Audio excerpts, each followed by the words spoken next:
you can write your own story. Good morning, everyone. Respected dignitaries, esteemed faculty members, distinguished guests, my dear students, and the proud parents. On behalf of Manipal College of Pharmaceutical Sciences, I, Dr. Bhavana Bhatt, Associate Professor from Department of Pharmaceutical Regulatory Affairs and Management, extend a warm welcome to each one of you to the MPharm Orientation Program at Manipal College of Pharmaceutical Sciences, a constituent unit of the prestigious Manipal Academy of Higher Education, Manipal. It is indeed a proud and exciting moment as we welcome a new cohort of talented and aspiring pharmacy professionals to one of the India's premier institutions in pharmaceutical education and research. At MCOPS, we believe in nurturing not only academic excellence, but also personal growth, ethical values, and a spirit of innovation.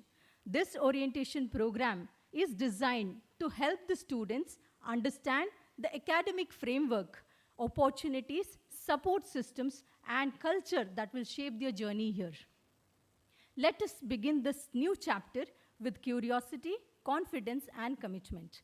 May I now request our Principal, Dr. Srinivas Mutalik, and Vice Principal, Dr. Usha Vainayak, to kindly escort our esteemed Chief Guest, Lieutenant General Dr. M.D. Venkatesh, Vice Chancellor of Manipal Academy of Higher Education, Manipal, and our distinguished guest of honor, Mr. H. Srinivasa, Director, Nature Orama Private Limited, and also the Director of Venkat Pharma, Bengaluru, onto the dais.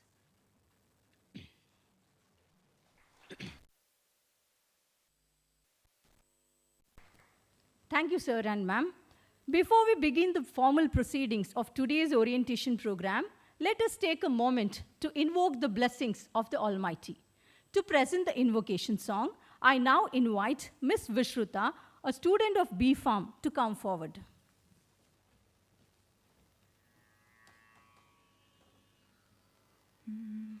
Mudakaratamodakam sada vimukti sadhakam kaladharavatam sakam vilasilokarakshakam anayakaikanayakam vinashite bhadaityakam natashubhashunashakam namamitam vinayakam न ते तरातिभीकरं नवोदितार्कभास्वरं नमस्तुरारिनिर्जरं नताधिकापदुद्धरम् सुरेश्वरं निधीश्वरं गजेश्वरं गणेश्वरं महेश्वरं तमाश्रये परात्परं निरन्तरम्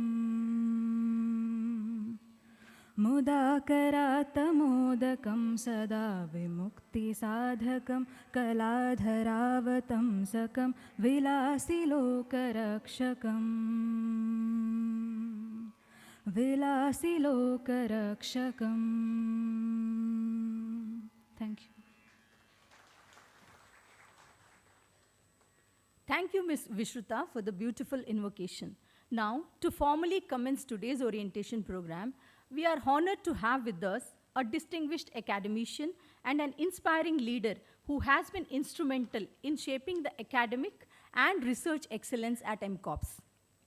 Dr. Srinivas Mutalik, Principal of Manipal College of Pharmaceutical Sciences, is a renowned personality featured in the list of top 2% researchers worldwide. I take great pleasure in inviting Dr. Srinivas Mutalik to deliver the welcome address. Over to you, sir.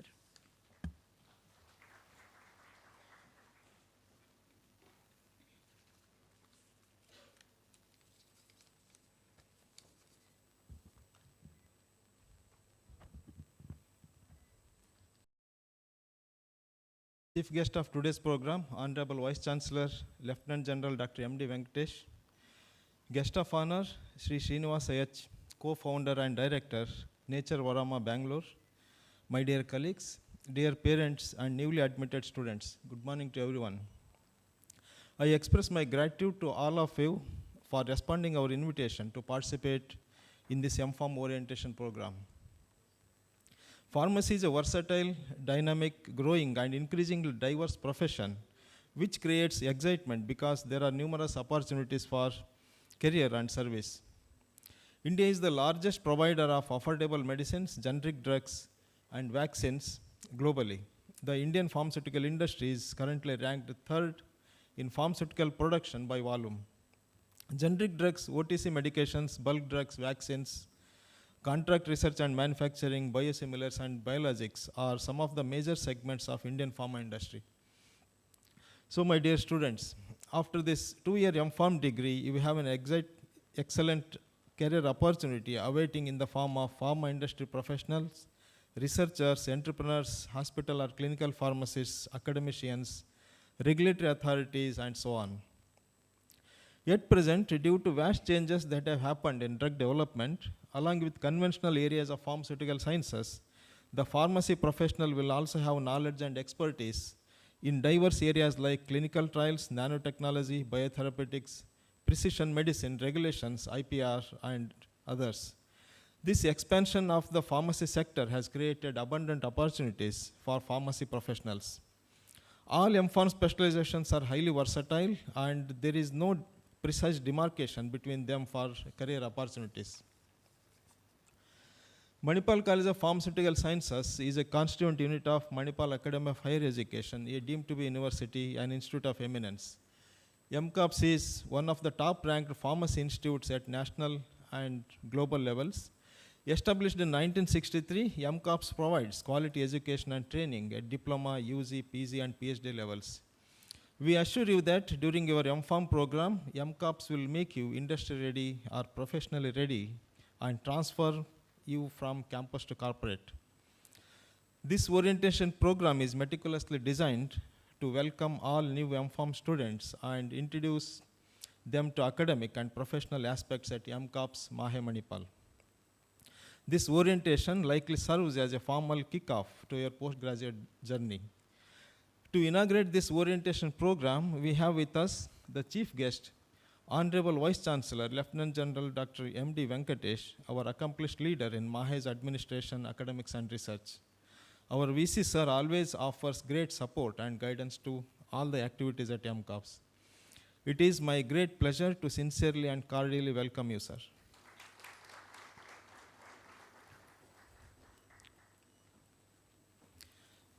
We have with us guest of honor, Sri Srinivas H., co-founder and director, Nature Varama Ramnagara, and director, Venkat Pharma, Bangalore.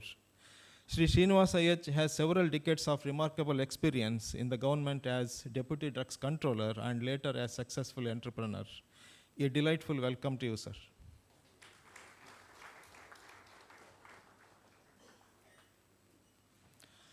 I extend a cordial welcome to Dr. Usha, Vice Principal, all the HODs, MCOPS Administrative Council members, faculty members, and supporting staff to this program.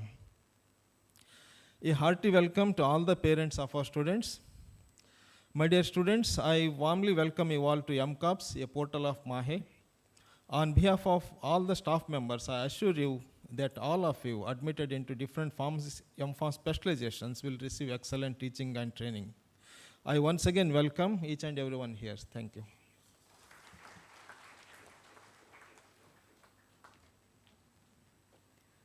Thank you, sir, for your warm and gracious welcome address that have truly enriched this occasion.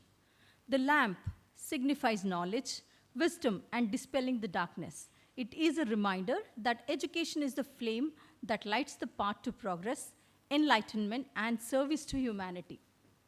May I now invite the dignitaries to kindly come forward for lighting the lamp and to pay a floral tribute in honor of our founder, the late Padma Shri Dr. Tonse Madhav Anantpai, whose enduring legacy continues to inspire us.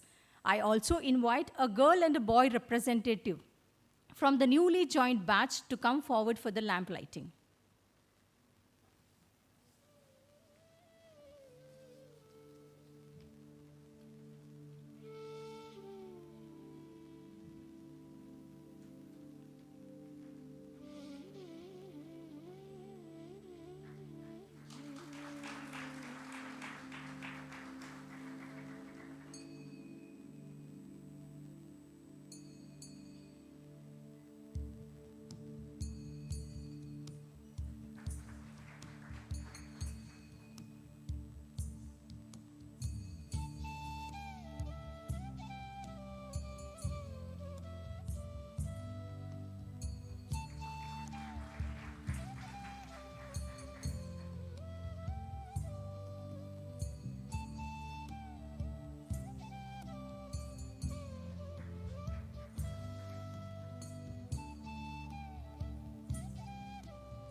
our heartfelt gratitude to the dignitaries for lighting the lamp and marking an auspicious beginning to today's program. Ladies and gentlemen, it is now time to introduce a very special guest who has joined us today as the guest of honor for this orientation program. We have prepared a short audiovisual presentation that highlights the remarkable journey, achievements, and contributions of our esteemed guest of honor, Mr. S. Srinivasa. May I now request the AV team to play the clip.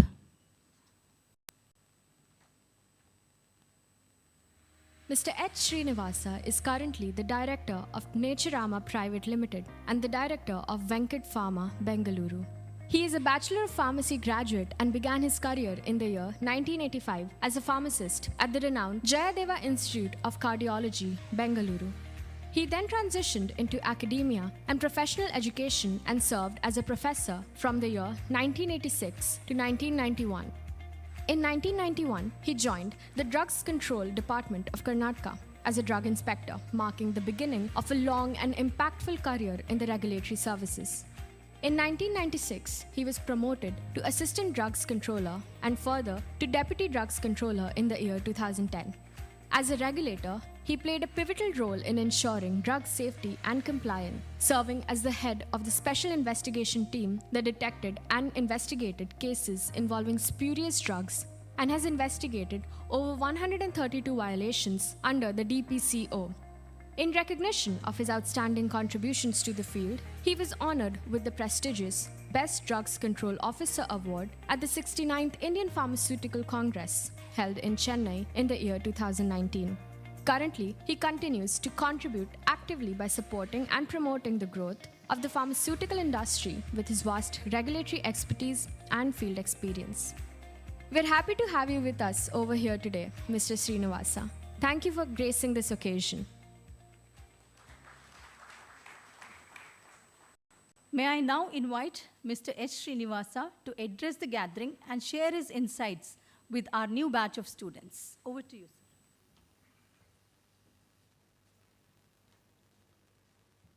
sir. Respected VC sir, Principal sir, Vice Principal madam, and dignitaries of the dais, my dear students and their parents. First of all, I congratulate all the students who have taken admission to this college, which is one of the topmost colleges with excellent faculty and the best facilities. Second thing is, with M.Pharm, no, it is very necessary nowadays. B.Pharm is not sufficient. There are ample, wide scope is there for pharmacy, in the field of pharmacy.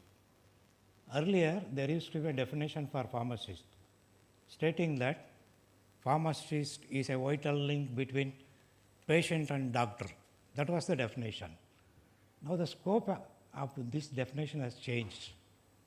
Now, right from the discovery of the drug to the distribution, pharmacist will have a paramount role. Each one of you, after your M.Pharm, you can become entrepreneur. Okay. Now it is a startup jamana.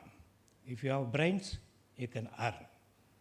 So remaining regarding this thing and all opportunities and scope, I will present in during my orientation program. Thank you.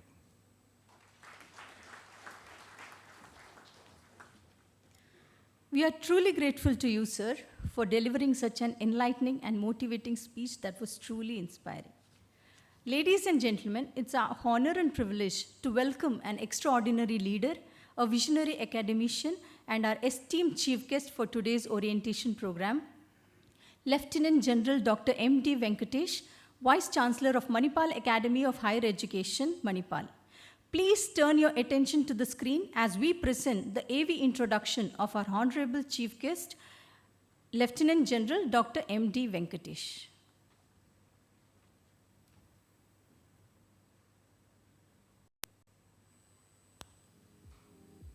Lieutenant General Dr. M.D. Venkatesh is currently the Vice Chancellor of Manipal Academy of Higher Education, Manipal. Dr. Venkatesh graduated from Mysore Medical College in 1978 with distinction and completed his MS in ENT from Mumbai University in 1986 and is widely recognized as an accomplished ENT surgeon. He has also received specialized training in cochlear implantation and neurotology, both in India and abroad, rendering him an expert in his field. Dr. Venkatesh was commissioned into the Army Medical Corps in 1979, where he has since then attained numerous academic and professional achievements. During his 38-year career in the armed forces, Dr. Venkatesh has held significant administrative and academic positions, after which he joined Sikkim Manipal University as the Vice Chancellor. He was also the founding faculty member of Department of Medical Education Technology at Armed Forces Medical College, where he made significant contributions to the medical education sector and has also trained multiple generations of undergraduate and postgraduate students. He has served as an assessor for the Medical Council of India, National Assessment Accreditation Council, and National Board of Examination, and has been a member of several committees including Indian Council of Medical Research, Ministry of Health and Family Welfare, where he provided expert opinions on critical healthcare matters. He is the Chief Clinical Coordinator for clinical trials of indigenous cochlear implant programs approved by the DCGI and an advisor to DRDO for indigenous cochlear implant development programs. Dr. Venkatesh has also been honored with numerous awards and accolades for his outstanding contributions to the field of medicine. Among these awards are 2 commendations from Chief of Army Staff and the prestigious Vishishta Seva Medal received from the President of India. In his current role as the Vice Chancellor of MAHE, he has strengthened international partnerships, increased the number of endowed chairs and graduate fellowships, and prioritized providing researchers with essential resources to make significant contributions to their respective fields. His leadership has been a driving force in the institution's pursuit of excellence in higher education. We welcome Lieutenant General Dr. M.D. Venkatesh, VSM. Thank you for gracing this momentous occasion.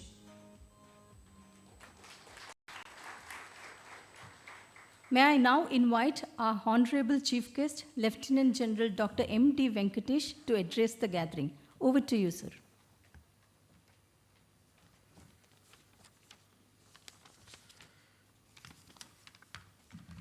Very good morning and warm greetings to all of you from Manipal Academy of Higher Education, an institution of eminence deemed to be university.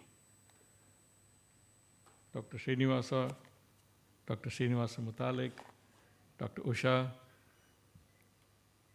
senior faculty members from Manipal College of Pharmaceutical Sciences, faculty members, research scholars, heads of the institutions, heads of the departments, university officials, and the most important people in this today's gathering, the newly admitted students to the M.Pharma program of Manipal Academy of Higher Education and their proud parents, ladies and gentlemen. I consider it a distinct honor and privilege to be present here today to welcome 146 postgraduate students who have gotten admission to Manipal College of Pharmaceutical Sciences. Let me congratulate you and your parents for supporting you in making this decision of joining Manipal College of Pharmaceutical Sciences. World over, pharmacy education has taken a different connotation, as has been highlighted in the address by Mr. Srinivasa.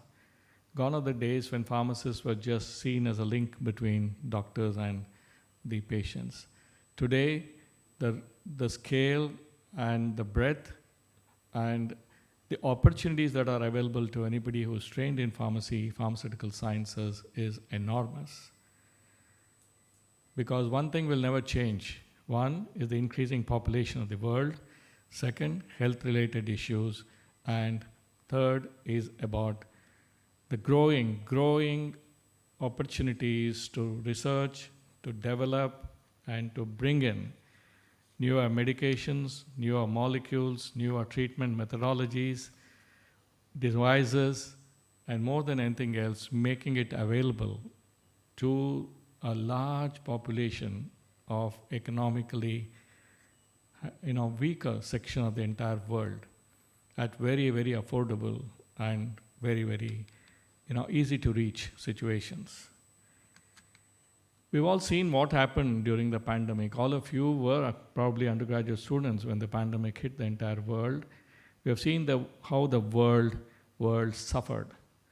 Suffered because of apathy and selfishness of many developed countries, disruption in the supply chain, even the masks and N97 masks were difficult to go by.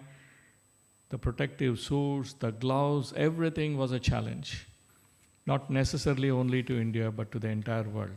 Not because it was not available, because it was not made available by vested interests, by selfish countries. Even the most developed countries started hoarding vaccine, which was life-saving to the large population of the world, hoarding it multiple times over. And the pharmaceutical industry, which controlled these vaccines, were actually the Shylocks at that time. That's when we have realized that it is important to become Atmanirbhar, self-reliant in everything that we do. Not necessarily to sustain our own population, but also of being help to the global south. What emerged as a challenge became an opportunity for India. And look at the way the country responded. Look at the way the country responded in not only making things available abundantly in our own country, but also allowed these very, very essential and life-saving vaccines and other materials to be available to more than 170 countries in the world without any monetary expectations. This is where India's firm belief and philosophy in world Vasudhaiva Kutumbakam came into large prominence, that we considered the entire world as our own family. Even before that, India was one of the largest producers of pharmaceutical drugs, and was literally seen as a pharmacy for the entire world. And today it's growing in strength to strength. What is lacking is perhaps a more concerted industry-academia collaboration, a more concerted funding towards research, more concerted action by the regulators and by the young professionals to take this to the next level. Healthcare costs are growing, and growing in a very, very huge manner. Despite the insurance schemes, despite the best efforts by the state government, even the Western world, including America, is struggling with healthcare costs. Therefore, this is where I think we need to concentrate on, be able to provide newer quality medications, drugs, devices, so that not necessarily our own country, which depends on certain imports. Today, I don't think we import too many things in terms of drugs and pharmaceuticals, but definitely medical devices.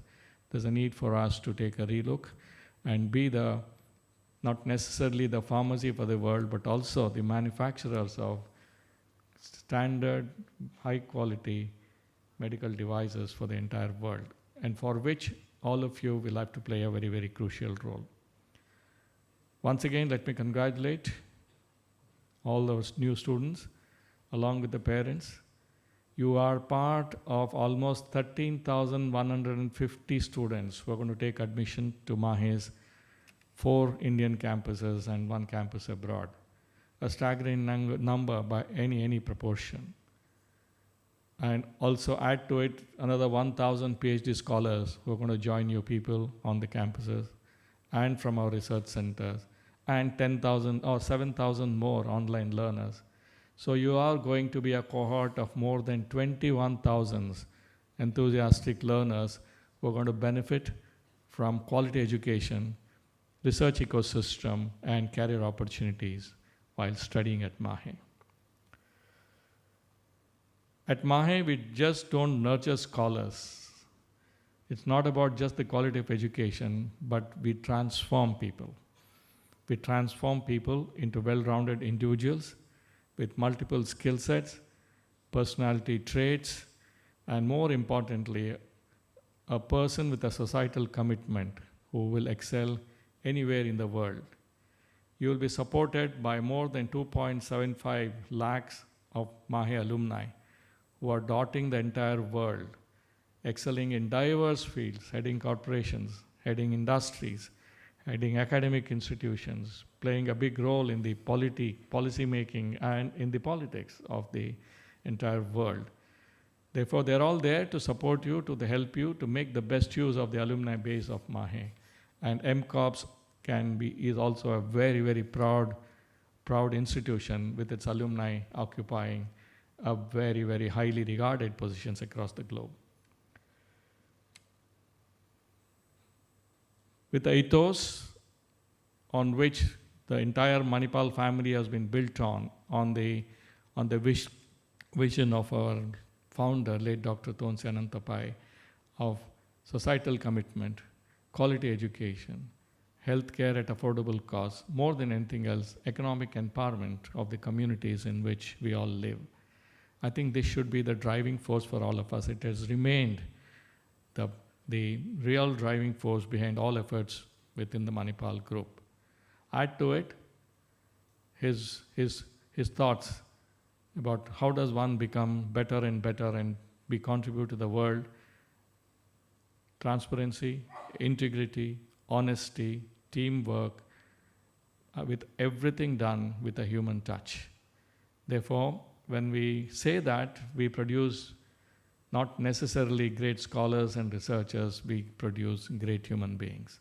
By the time you finish your program, you will be one amongst those very few individuals in the world who emerge with highest quality of education, greatest of skill sets, yet with an intrinsic quality that will help you to serve the society and to serve the entire globe.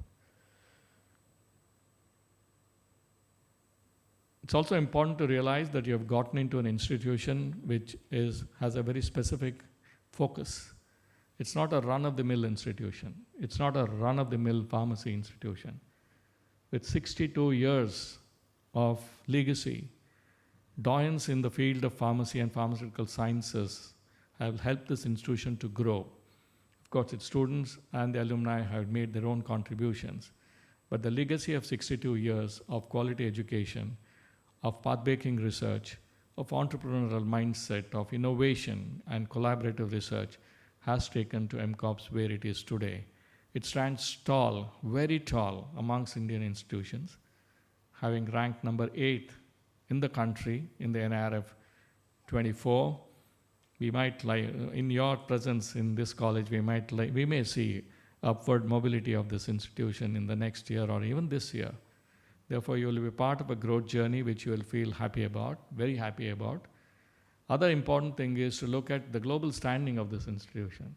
To be ranked amongst the top 150 institutions in the world is a testament towards quality, perseverance, training, more importantly, the curriculum. The curriculum here is future ready, integrated with technology, with availability of state-of-the-art laboratories, research facilities, and faculty mentors who are themselves researchers of the highest order. If you look at the number of your faculty who figure in the top 2% of global researchers, you will be really surprised. They are in a big number. Last year, we had 42 of our researchers at MAHE who figured in that list, and MCOPS figures very high amongst the large number of faculty researchers who are in that very, very select list. Ladies and gentlemen, let's put our hands together to all those people who are making MCOPS what it is today and helping it to grow, and grow.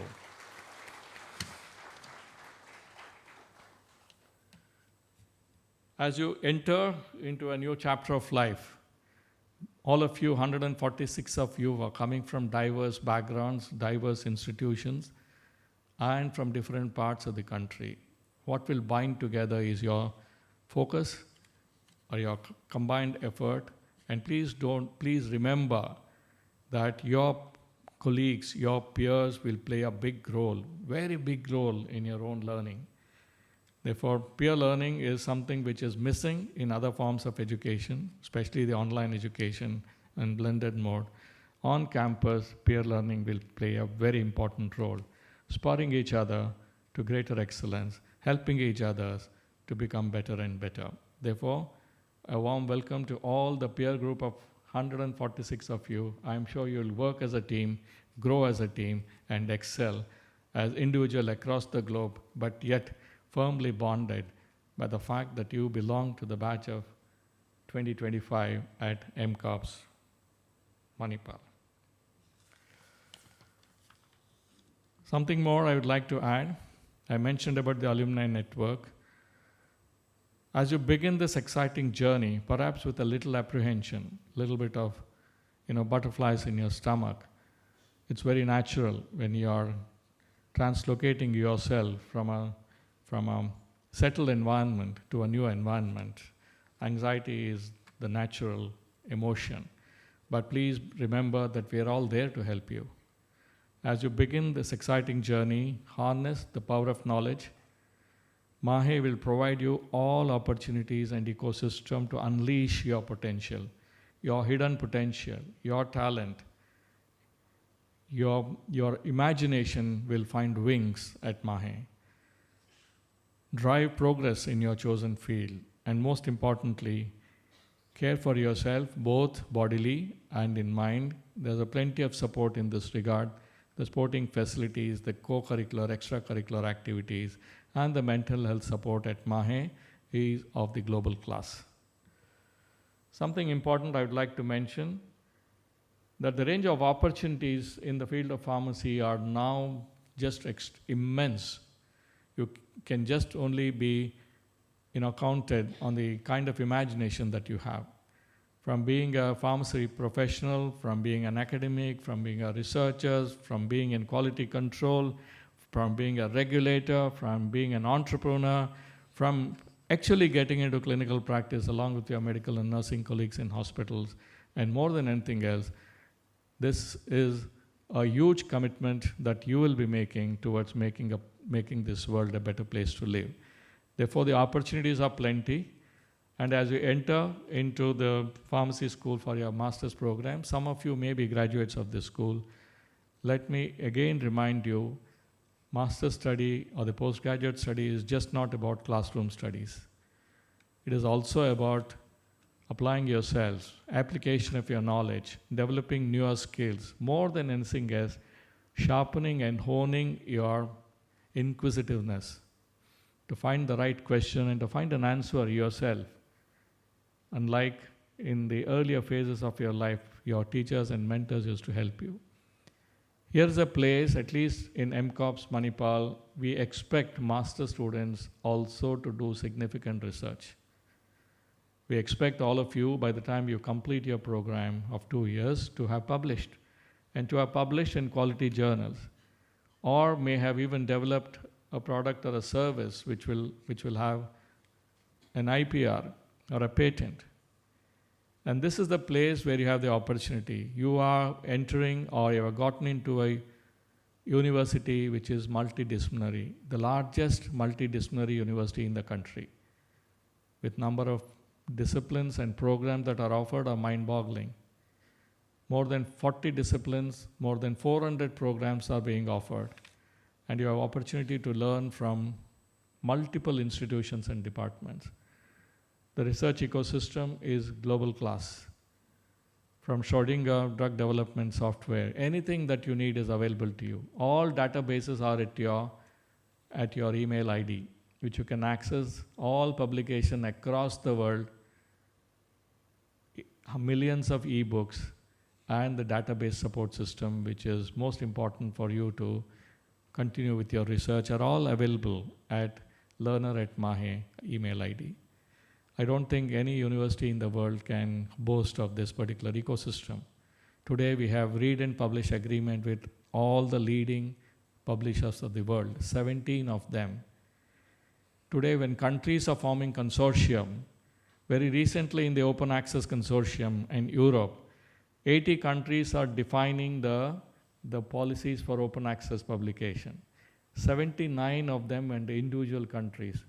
There's only one representative, which is a university, that is Manipal Academy of Higher Education. This is where we are progressing. 64% of the publications, 5,550 of last year, close to 4,000 in the half year that we have gone by, come from open access publication. That means we believe in open science. We believe that science should be open and accessible to everybody. 44% of them are addressing in publications one or the other sustainable development goals, emphasizing the fact that MAHE believes in sustainable world. Despite protectionism being seen all over the world, we are looking at caring for the environment, supporting sustainability. 34% of all publications have come from international collaboration. So as postgraduate students, you have access to a lot that you can do other than just studying and getting your degree. Something more I would like to tell, MAHE has a very unique opportunity for postgraduate students. If in your first year of your postgraduate studies, you are able to publish one peer-reviewed article, 25% of your tuition for the next year is a scholarship. You cannot find a better ecosystem and better incentivized system. Publication by students also is incentivized. Your attendance to conference is also incentivized, borne by the university. It's not to attract students, it is just to promote science and promote individual brilliance, providing opportunity of many to attend national conferences, to be on a delegation to various other countries. And the number of collaborations that we have will also offer you opportunities to interact with global experts and hone your skills. This year at MAHE, as is the practice from the last few years, we have a theme for every year. This year is Industry-Academia Collaboration.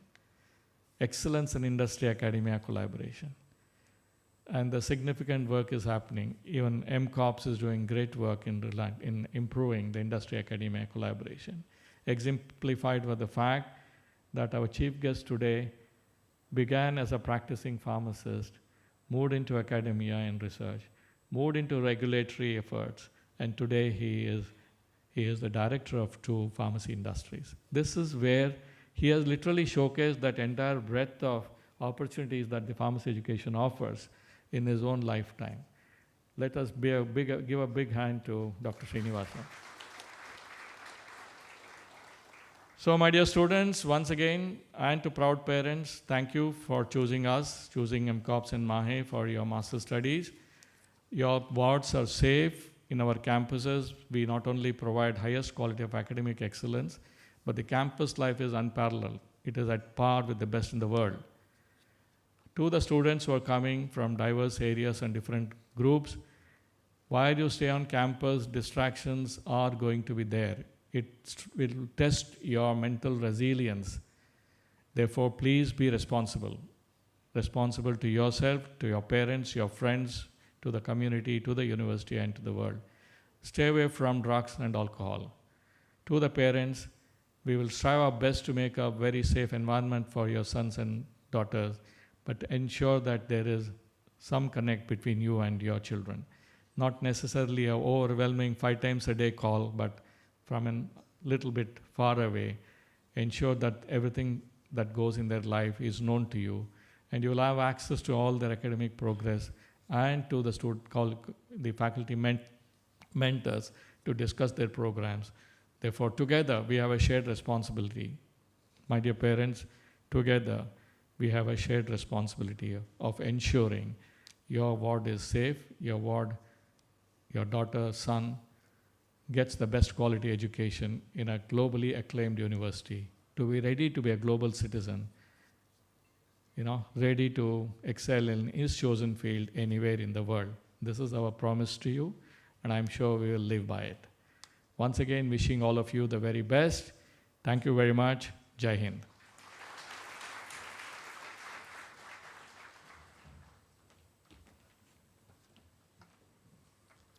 Our sincere thanks to you, sir, for your inspiring words and guidance to the new Inform batch. It is now time to acknowledge the efforts and presence of everyone who made this event a success. To deliver the vote of thanks, I now invite Dr. Usha Vainayak, Vice Principal of Manipal College of Pharmaceutical Sciences. Dr. Usha Vainayak is a dedicated academician and a researcher who is recognized among the world's top 2% of scientists. Over to you, ma'am.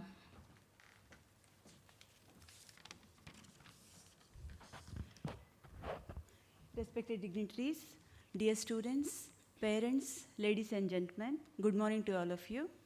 It is my privilege to extend our heartfelt gratitude on this special occasion, inauguration of MFORM Orientation Program 2025. First and foremost, I would like to express the words of gratitude to our chief guest, Lieutenant General Dr. M.D. Venkatesh, Vice Chancellor MAHE, for gracing the occasion and inspiring our students as they embark on their postgraduate journey, and also for sharing how MAHE and MCOPS continues to uphold its legacy of excellence in education and research. Thank you very much, sir. We are privileged by the presence of our guest of honor, Mr. H. Srinivasa, Director, Nature Private Limited, Bengaluru. Thank you, sir, for your encouraging words and valuable insights. Our deep appreciation goes to our principal, Dr. Srinivas Mutalik. His passion for research has inspired many young generation, and I am one among them. Thank you, sir, for your constant guidance and inspiring leadership. Heartfelt thanks to all the university officials, heads of institutions of the constituent units of MAHE.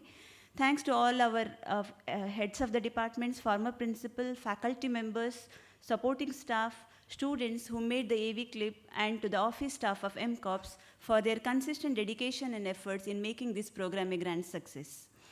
A warm thanks to the resource persons from various administrative departments of MAHE who will be addressing the upcoming sessions. Special thanks to our Master of Ceremony, Dr. Bhavana, and V.V. Sushruta for the invocation. We also acknowledge audiovisual team, IT team, supporting staff of this hall for ensuring the smooth conduct of this program. We are grateful to all the parents for joining us today. And thanks to all our newly joined students. Your journey with us begins today, and we eagerly look forward to witnessing your growth and success. Let's have a big round of applause to all the newly joined students as well as parents. Finally, thanks to everyone who directly or indirectly contributed in making today's program a success. Thank you all.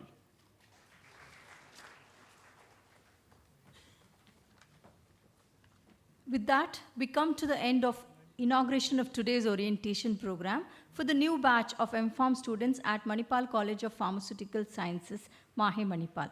The journey ahead is full of opportunities. Embrace it with curiosity, commitment, and confidence. Let us have a short tea break and request you all to get back to your seat at 10:30 a.m. Thank you all and have a great day.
Welcome back.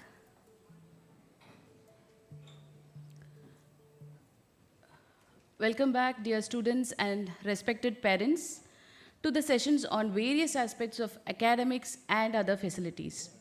I, Dr. Ramya Ravi, Assistant Professor, Senior Scale from the Department of Pharmaceutical Regulatory Affairs and Management, MCOPS, will take you through the upcoming sessions. It is both an honor and a privilege to speak about an institution that has set a benchmark in pharmaceutical education and research.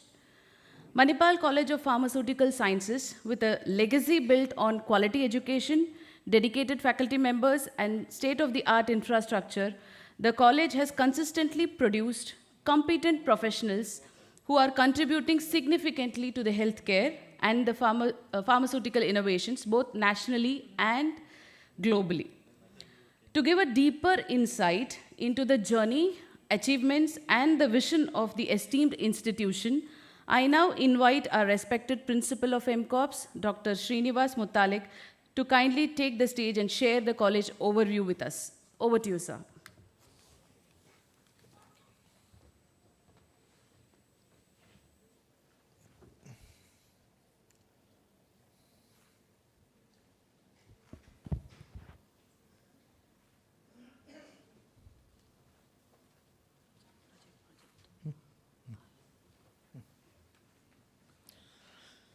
Good morning, everyone.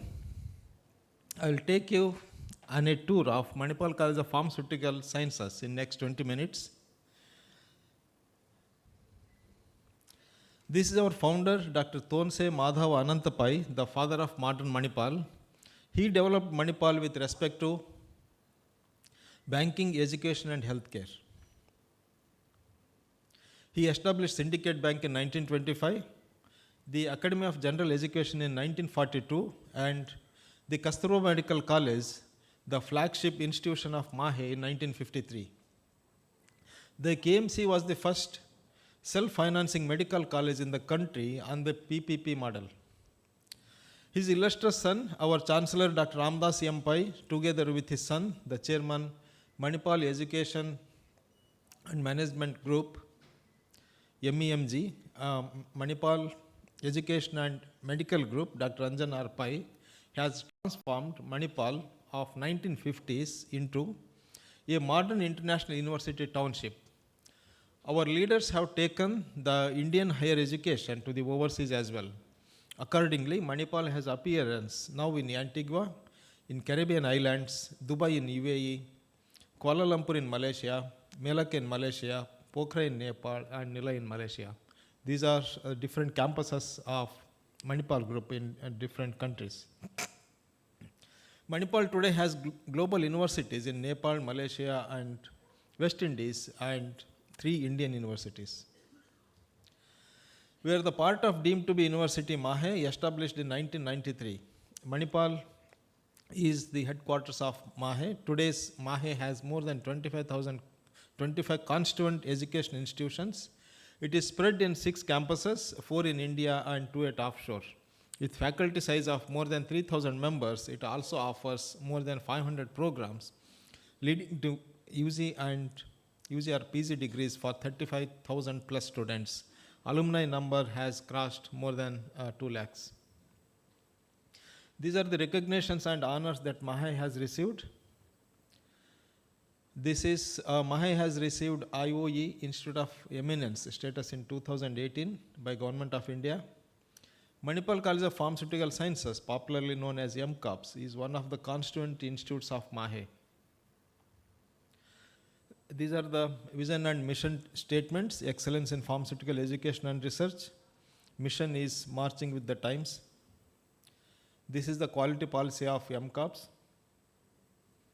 Since we are part of ISO, so this is the policy statement, quality policy statement.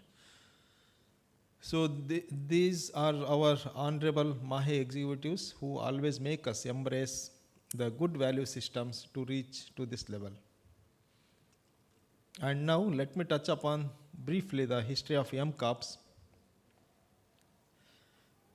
These are the milestones and reminiscences of Manipal College of Pharmaceutical Sciences in the last 60 years. Our founder, Dr. Madhav Pai, established this college in the name of College of Pharmacy as part of KMC in 1963 in the modest premises near Tiger Circle. In April 1977, Dr. T.M.A. Pai laid the foundation stone for a new college building, and finally we moved to the present location in December 1981. The first program of the institution was 2 years diploma in pharmacy. The second one was the B.Pharm program. We commenced M.Pharm in 1972 in 2 specializations, that is pharmaceutical chemistry and pharmacology. The first PhD scholar was Dr. K.K. Srinivasan, our former HOD of pharmaceutical chemistry. We launched the PharmD program in 2008 when it was introduced for the first time in India. We were one of the 5 institutions which got the approval from PCI to start PharmD program. Next is names of our college. On establishment, the college name was College of Pharmacy, which was part of Kasturba Medical College, Manipal, between 1963 to 1985. Between 1985 and 2003, it was College of Pharmaceutical Sciences, it is MCOPS, and Dr. P. Gundurao was our first principal. Then Manipal College of Pharmaceutical Sciences since 2003. Next is our universities. We were affiliated to different universities as it is shown here, with University of Mysore between 1963 to 1979, Mangalore University 1980 to 1995, Rajiv Gandhi University of Health Sciences between 1996 to 1999, Manipal Academy of Higher Education since 2000. Our former leaders who played key roles in transforming the MCOPS, our former directors and principals: late Professor N.K. Basu between 1963 to 65, late Professor N. Krishnamurthy 65 to 67, Professor P. Gundurao, third director 67 to 78, fourth director late Professor S. Shankar Subramanian between 1978 to 84, Professor P. Gundurao, first principal between 1984 to 95, Professor M.N. Rao between 95 and 97, second principal, the third principal Dr. N. Udupa between 1997 to 2013, the fourth principal Dr. C. Mallikarjun Rao between 2013 to 2024. And I have taken charge from Dr. C. Mallikarjun Rao in the last year. We have the distinction of organizing the IPC's Indian Pharmaceutical Congress for a record of 3 times. The first time it was 23rd IPC in 1972. Professor Gundurao, our third director, was the organizing secretary for this. The 42nd IPC was organized in 1990 by Professor P. Gundurao. Our first principal was the organizing secretary for the second time. The third time it was the 62nd Indian Pharmaceutical Congress in 2010. More than 10,000 delegates have participated in this event. Dr. N. Udupa was the organizing secretary for this. We also have the distinction of conducting CPCon International Conference in Clinical Pharmacy since 2016.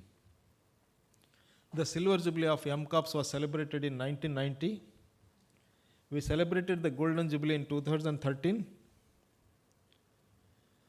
Then celebrated Diamond Jubilee in 2023. Now it is the 62nd year we are running. Coming to honors and recognitions of MCOPS. MCOPS has ranking of 101 to 150 in QS World Ranking for 2025 in the subject of pharmacy and pharmacology. The magazine Career 360 ranks us within top 10 private pharmacy institutions in India. We are among the top 10 pharmacy institutions in our country by NRF ranking since the inception of NRF ranking in 2016.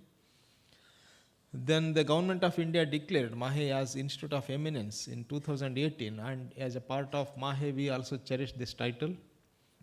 As part of MAHE we were accredited by NAC in 2016 with the 3.3 CGPA. In the third cycle in May 2022, the NAC accredited us with an excellent CGPA of 3.65. Our B.Pharm program was re-accredited by NBA in 2016 for 3 years and extended for 2 more years in 2019. The inspection which took place in 2022 that granted us, NBA granted accreditation for 6 years up to 2028. The International Pharmacy Students Federation, IPSF, granted full membership for our Students' Council since 2019. Student exchanges are also happening through this IPSF. It took almost 60 years for MCOPS to reach today's magnificent position from 1963 to today's MCOPS. Today we have excelled in academics, research, employer reputation and internationalization domains. Coming to academic excellence, MCOPS consists of 1,000 plus students. This is the current student strength, program-wise breakup, which is given here, and total strength is more than 1,000. More than 95% of our faculty members are PhD qualified. Out of 66, 65 are PhD qualified, and we have supporting staff strength of 59. MCOPS has 8 departments. The oldest is being Department of Pharmaceutical Chemistry and the youngest is Department of Pharmaceutical Biotechnology. These are 8 departments. Here we go with the staff of each department. The Department of Pharmaceutical Chemistry headed by Dr. Varadaraj Bhatt. Pharmaceutics headed by Dr. Shaila Lewis. Department of Pharmacology headed by Dr. Nandakumar. Department of Pharmacognosy headed by Dr. K.S. Chandrasekhar. Department of Regulatory Affairs and Management headed by Dr. Virendra S. Ligade. Department of Pharmacy Practice is headed by Dr. Suralivel Rajan. Department of Pharmaceutical Quality Assurance is headed by Dr. Muddukrishna B.S. Department of Pharmaceutical Biotechnology is headed by Dr. Raghu Chandrasekhar. These are the programs which we offer: D.Pharm, B.Pharm, PharmD, PharmD Postbaccalaureate, M.Pharm in 10 specializations, and Doctor of Philosophy, PhD. So this is the 2 years program, D.Pharm, Diploma in Pharmacy, and you know the scope of Diploma in Pharmacy, so I will not go in detail. Sir will also tell in the next talk. Srinivas sir will brief about the opportunities available for pharmacy graduates. Then B.Pharm, 4 years duration program. PharmD is practice-oriented 6 years PG equivalent Doctor of Pharmacy program, and opportunities mostly are in the clinical side. PharmD PB is a 3 years PG equivalent Doctor of Pharmacy program, which is after B.Pharm. And MCOPS offers Master of Pharmacy program in 10 specializations that cover almost all the specializations. These are different MPharm specializations. Already you all know different specializations available at MCOPS when you were filling your choices. So I will not go in detail here. We provide the MPharm specialization starting from pharmaceutical chemistry to pharmaceutical biotechnology. And pharmaceutical chemistry department offers 2 MPharm specializations, that is MPharm pharmaceutical chemistry and MPharm pharmaceutical analysis. Department of Pharmaceutics offers 2 specializations, MPharm Pharmaceutics and MPharm Industrial Pharmacy. Then PhD, we also offer a 3 years, minimum 3 years duration of doctoral program, full-time as well as part-time. And we are up to date with the regulatory compliance. PSI is our main regulatory approval body for pharmacy program in India, and we have up-to-date approvals for this, for D.Pharm, B.Pharm, PharmD and M.Pharm. With 66 faculty members, 59 supporting staff, 8 departments and the state-of-the-art infrastructure, we are offering educational program to 1,000 plus students. So this is the gist of the slide which I have told till now. Then we have attained a brilliant academic output so far with respect to the books or guest lectures or conferences, seminars conducted. Then coming to the research excellence, we are one of the research hubs of MAHE. We are given with this title because of our reputation for the number of publications, PhDs, grants and patents that we have accumulated in the research domain since several years. Then, and more precisely, our research excellence can be understood from the excellent H index, that is 92, and the citation parameter of MCOPS, which are commendable. Our alumni, which has spread across The globe is now more than 8,800. This is the breakup of the alumni members in different specializations, different programs. Our exemplary placement record shows that we are strong at our employer reputation as well. Placement is more than 95% in the top pharma companies. In the last couple of years, we showed tremendous progress in our attempts to promote the internationalization at MCOPS. So this is the number of collaborations we established, and numbers of student exchanges happened is 148. Coming to the physical infrastructure, we have AC classrooms for B Pharm all 4 years. Professor N.K. Basu, Lecture Hall, Professor N. Krishnamurthy, Professor S. Shankar Subramanian, Professor M.N. Rao Lecture Halls.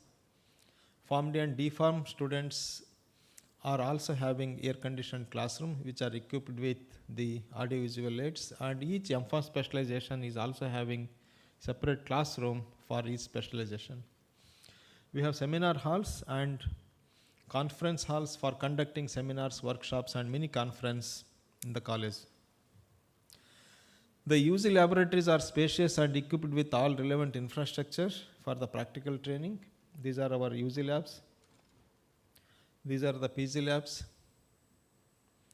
These are the research labs, which have highly sophisticated instruments.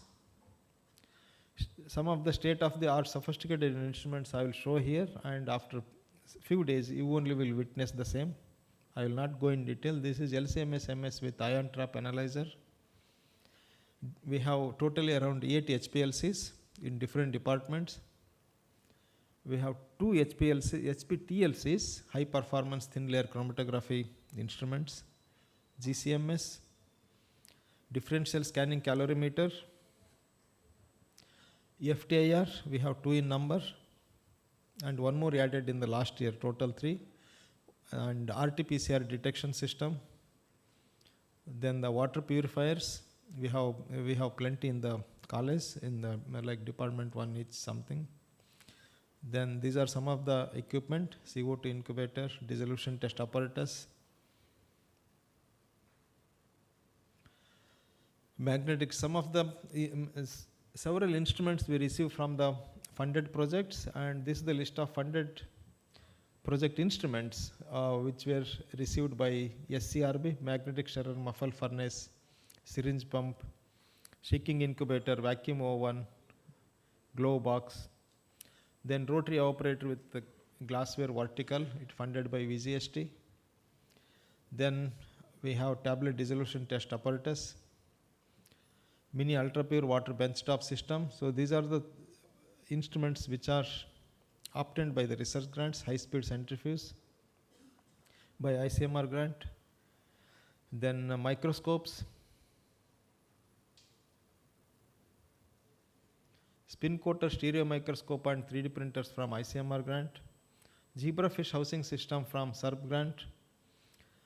Then the special camera, megapixels color cooled camera from ICMR grant. Microscope, specialized microscope from ICMR grant again. So these are some of the equipment which recently are received by our institute from the funding agencies as well as with MAHE support. Then the advantage with MAHE is academic flexibility is due to more than 500 programs, student exchanges, open electives, external experts, and so on. So this is the slide that concisely shows the advantage of MAHE. Then this is the student progression. There are 2 significant aspects. One is the ability of our UG students to go to the higher studies or to go to the jobs. And next one is the placement of our master students through campus selection process. So in both the aspects we are doing great. This shows the student progression, UG to PG and PG to PhD or PG to the jobs through the campus placement and other than the recruitment. And if you see the last row, that is entrepreneurs or business, there are 5 people in the same. Then this is the list of outreach activities, opportunities for the students to participate in the outreach activities such as these which are shown here: nutrition awareness program, diabetes screening camp. We have different committees at MCOPS, and if you people are interested, you can identify yourself with one of those committees. It may be community development, or it may be academic, or it may be innovation and entrepreneurship, like that. Different committees are there, including the cultural committee. Then students' participation in academic enrichment program. This is through IPC's funded commemoration lecture. Usually we do this on the previous day of our annual day. Then MCOPS is the most happening place, and you will be seeing a lot of guest lectures. Each department will be conducting several. And we also conduct a lot of workshops. Then the conferences, you can take part in those things. There is no restriction. However, see that your important thing is for the academics. All these extracurricular, co-curricular activities should not be at the cost of your academics. Okay, give a lot of importance to academics, the sessional exams, regular laboratories, regular classes. Don't miss all those things. Then students' participation in different programs, like Pharmacora is the student conference. Usually our students themselves, they conduct the conference. Then journal clubs are there, summer school is there. Then I2C club, it is belonging to the PhD scholars. However, the PG students are also encouraged to participate in these events. Lecture updates, continuing pharmacy education programs, pharmacy quiz. So we encourage our students to participate in these activities. Then to facilitate students' co and extracurricular activities, appropriate financial assistance and faculty memberships are granted. As VC sir mentioned, we provide the support for the students to attend the conferences and present the papers there. And these are some of the student council activities, sports activities. We have annual sports meet, that is Yatlos. Cultural activities, we conduct Sanskruti, almost 3 to 4 days continuous program. Then community development committee programs, Pharmacora, Innovate and Enterprise, Kalam, Manipal United Nations, and co-curricular activities related to debates, quiz and conferences. Our students proactively participate in the celebrations of nation's important days, like National CGMP Day or Teachers Day, National Pharmacy Week, Constitution Day. To encourage the students to excel in the academics, these awards are instituted, and Dr. Raghu Chandrasekhar will explain in detail in the later stage. So this is the last slide. My dear students, with this presentation on MCOPS, I welcome you formally to Manipal College of Pharmaceutical Sciences, a portal of MAHE, an institute of eminence. Wishing you all good luck and best wishes. God bless you all.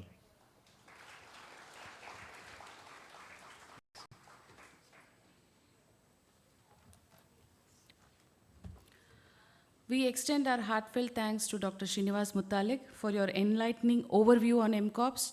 Your words have not only informed us, but also instilled pride and motivation to contribute to the Institute's ongoing success. Moving on to the next event, the field of pharmacy today is not just confined to dispensing medicines. With the rapid advancements in pharmaceutical sciences, regulatory frameworks, and healthcare technologies, the horizon of M-Pharmacy graduates has expanded vastly. This era truly belongs to the informed and the skilled. And today's session aims to do just that, to empower us with knowledge, direction, and clarity about the career avenues that await us. To throw light on these emerging trends and guide us through this exciting landscape, without further delay, I take the pride to invite our esteemed guest speaker, Mr. H. Srinivasa, Director, Naturoma Private Limited and Director of Venkat Pharma, Bengaluru. Over to you, sir.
Dear friends, whenever I come across students, the two pharmacy students, I go back to my college days. Okay? Just to keep you in good humor, let me share my personal experiences as a pharmacy student. I am from a remote village. Probably you have seen Sholay movie, no? Ramgarh. I am from that place. I studied up to 4th standard in a single teacher school. That means to say, up to 4th standard, there was only one teacher and one pupil. After that, I moved to the town. In 5th standard, I learnt English alphabets, ABCD. Up to 10th standard, I studied in Kannada medium. Of course, in PU, it was English medium. Though it was English medium, our teachers used to teach us in Kannada only. So PUC is over. Just like you, I too wanted to become a doctor. Just miss. I could not get the seat for MBBS. So next option was obviously engineering, pharmacy, and some other degrees. You know why and how I joined BPharm? Just I missed the MBBS, medicine. I took one of my seniors who was doing his mechanical engineering in UC college to check the list. We went to UCA, we saw the list. Intake was 60. I was selected there, for the two for electronics discipline, which is of higher demand then. Then we went to pharmacy college. There also we saw the list. Intake was 30.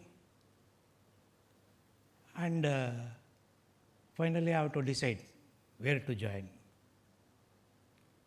Thing is, out of 60 intake for engineering, only 2 girls were there. Whereas in case of pharmacy, in Government College of Pharmacy, out of 30, 23 were girls. It tell me where should I take the admission. That's why I took. In 1985, I completed my BPharm PhD from Government College of Pharmacy. BPharm is BPharm. PhD means passed with high difficulty. Obviously, I was a last bencher. My difficult days started. Usually, people say student life is golden life. But those were my difficult days. Okay? I'll tell you, since I was from Kannada medium, there was language problem. It so happened in the very first practical class, my lecturer started dictating things to be bought for the next class. He said, calibrated fractional white box, apron, you should bring apron, we should wear apron without fail and all. He started telling. I could not write fractional white box. I wrote it in Kannada. And I was not knowing what is apron. In our college, there was a Muslim attender was there. I went to him, I asked him, Jai, ye apron kya hota ji? Then he told me it is nothing but white coat. So that's how I started this thing, my career as a pharmacy man. After some days, I found it very tough. I thought of leaving the course, going back at least to the engineering. I had observed one professor, then he was assistant professor, Professor Lakshman, who was speaking to all the students in Kannada also. I went to him, I told him, sir, ನಾನು ಈ pipette burette ಎಲ್ಲ ಇಲ್ಲೇ ನೋಡಿದ್ದು ಯಾವತ್ತೂ handle ಮಾಡಿಲ್ಲ, ಕಷ್ಟ ಆಗ್ತದೆ sir, ಬಿಟ್ಟು ಹೋಗ್ತೀನಿ ಇವಳಿಗೆ. Then he explained me the scope, what would be my future. He gave me all details. And of course, I had one more friend, classmate in my class, who was a Muslim guy, whose relatives were working in Gulf countries. He told me, hey, कई सदी भी करके पास करना रे, Dubai में काम मिलता है, पैसा बना सकता है. Like that, he advised me. Somehow I completed. And meanwhile, no, while doing B.Pharm, I happened to meet a doctor. That too, he was a RMP, not even MBBS. You know what is RMP? He started discouraging me. ಏನಪ್ಪ ಏನು ಓದ್ತಾ ಇದೆಯಾ? I told him B.Pharm. ಸಿಗುತ್ತೆ ಬಿಡು, compounder ಕೆಲಸ ಸಿಗುತ್ತೆ. He told me. Meanwhile, Professor Lakshmana had told me what would be my future like that. Then I went to, immediately after 15 days, I got the job in Jaidagwa Institute of Cardiology as a pharmacist, which was a compounder job. Getting indent, inventory control, dispensing, that's all. Maja nahi aaya. So I was thinking of changing the job. And then I thought of going to industry. Then the salary used to be between 1,200 to 1,400 per month, which was less. Then I thought of going to teaching profession. Luckily, I got a job in my neighboring taluk only, that was Chanpatna. HLD Magoda College of Pharmacy. I joined there as a lecturer. I used to manage with diploma colleges, students. Somehow I used to manage them. Then there was an offer from St. John's College of Pharmacy for me for more salary. I went for negotiations with the director. Immediately, there was a great demand for teaching then. That principal, after finalizing my salaries and all, they offered me 4,000. Imagine 4,000 during 1986. Immediately I agreed. That principal took me to a classroom. He introduced me that he is so-and-so. Henceforth, he will be handling physical pharmacy, which was toughest subject for me during my first B.Pharm. That B.Pharm class, first year B.Pharm class. I said, okay, somehow I'll manage like that. I went to government college. I collected some notes from them. Same thing, I used to dictate to these people. Here and there, some explanation I used to give. One fine day, it so happened, there were 3 local girls, remaining all Keralites, and they are from outside Karnataka. So I asked them, after completing a particular chapter, I asked them, any doubts? One girl, local girl, she stood up and asked me one question. Sorry, what is the difference between ionization and dissociation? I was not knowing the answer. I was taken aback. But of course, I was a B.Pharm graduate. I was smart like you people. Immediately I replied to her, don't you know that much? If you don't know that much, you are unfit to be admitted to B.Pharm. Sit down, I told her. Even today, that girl keeps on questioning me because she happens to be my wife. Later, she did her M.Pharm, and she is the managing director of firm. I have joined her as a director. Okay. So, jokes apart, just to keep you in good humor, I told my story. Let's come to the point. Scope and opportunities for in Indian pharmaceutical sector. India is among top 6 global pharmaceutical producer in the world. It is called as pharma hub of the world. Pharmaceutical industry in India is the world 3rd largest in terms of volume and stands 14th in terms of value. There are about 10,500 pharmaceutical industries are there in India. And as far as chemists are concerned, there are about 14,000 chemists in India. That includes retail, wholesale, company depots, etc., etc. Okay. Approximately about 1 million registered pharmacists. This is not the exact figure. During mid-85, there was a crash course of diploma. Okay, I think Srinivas sir will remember that. Those who are having experience in retail shops, they conduct a 6 months crash course. They considered them as a pharmacist. For them also, there was a registration. This million registered pharmacists, this includes diploma, B.Pharm, M.Pharm, PhD also. Okay. Of course, there are about 1.3 million registered medical practitioners are there in India.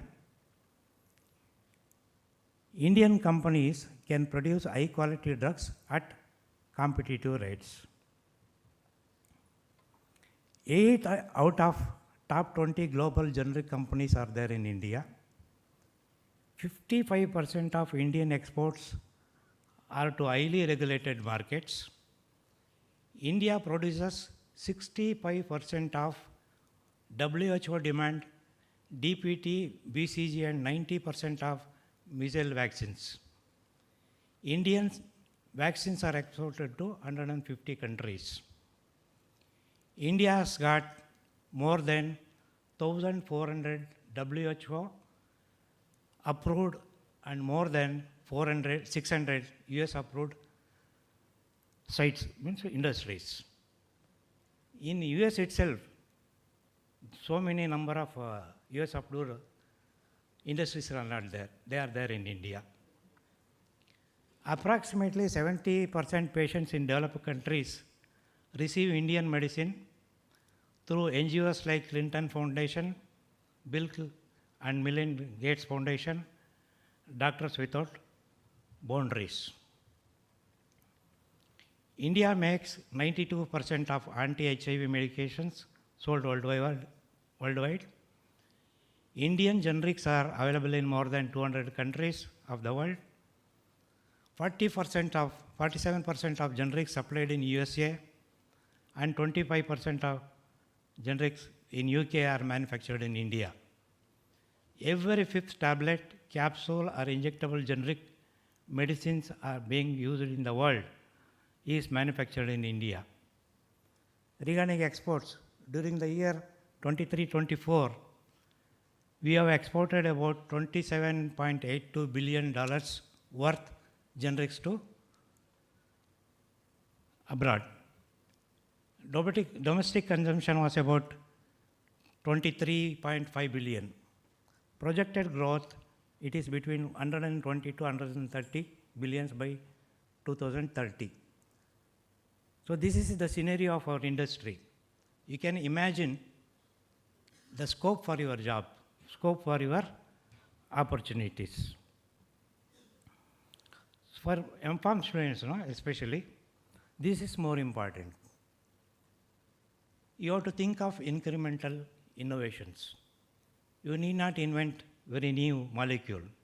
Just incremental innovation in pharma refers to the process of making small improvements to the existing drugs rather than developing entirely new molecule. So by doing so, enhancing the therapeutical safety and efficacy, that it means to include improving tolerability, reducing side effects, etc., etc. So for example, a patient is supposed to take a tablet thrice a day. Usually, we forget to take the tablet in the afternoon, is it not? To make it patient convenient, you make it 2 doses or single dose by keeping the same efficacy, safety, everything. That is some sort of incremental innovation. Next thing is expanding therapeutic options. Creating new variation of existing drugs such as dosage forms, routes of administration, or combination of drugs. Example, transdermal patches, inhalers, and modified release formulations.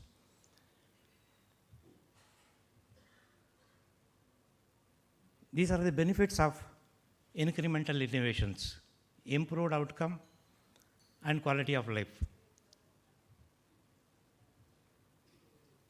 And one more thing you can do during your innovation is repurposing of existing drugs.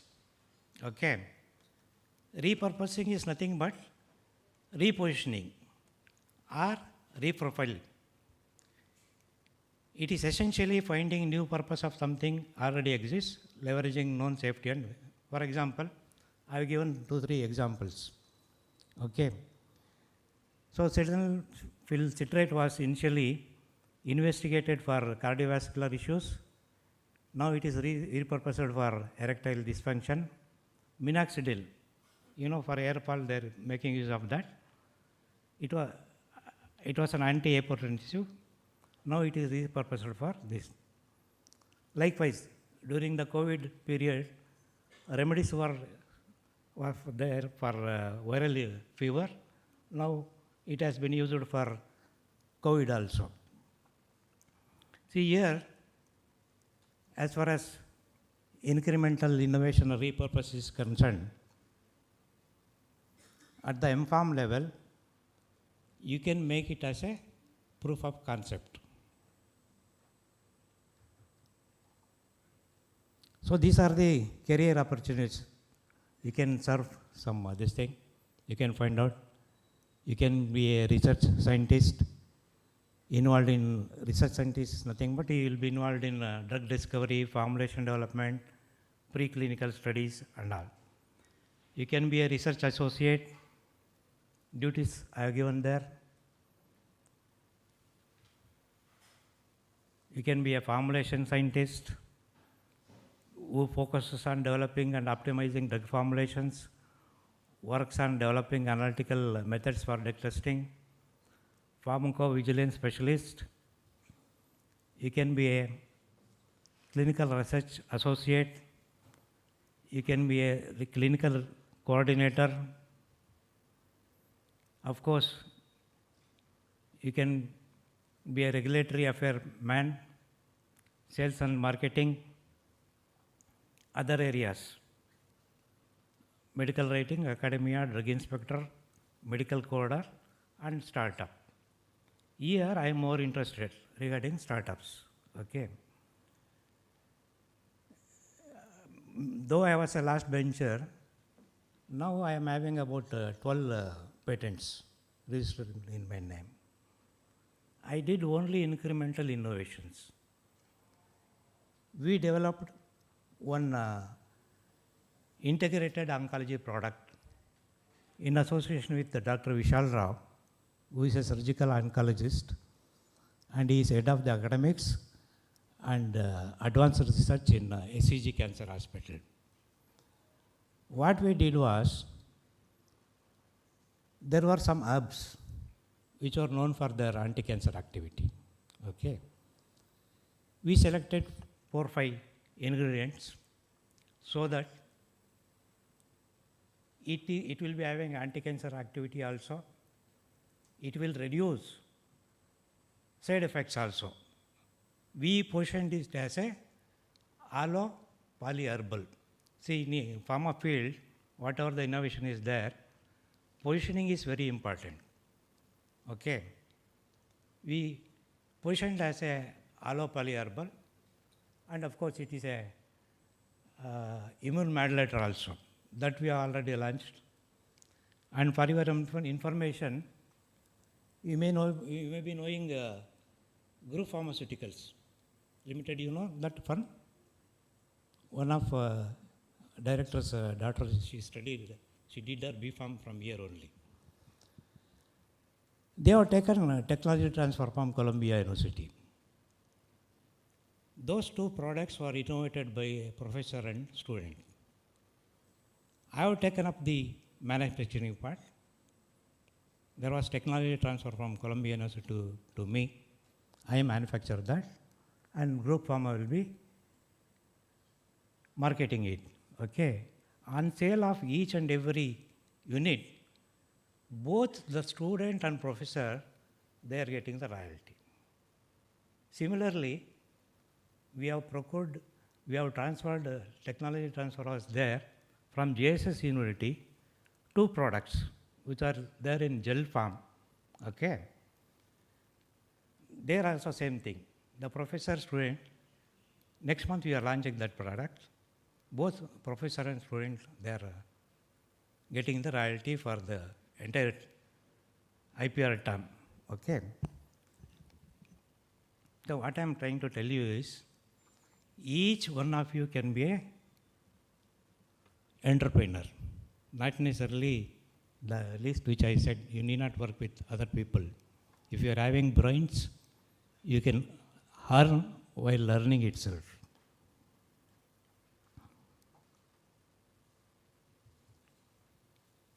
So this is the future of pharmaceutical sciences.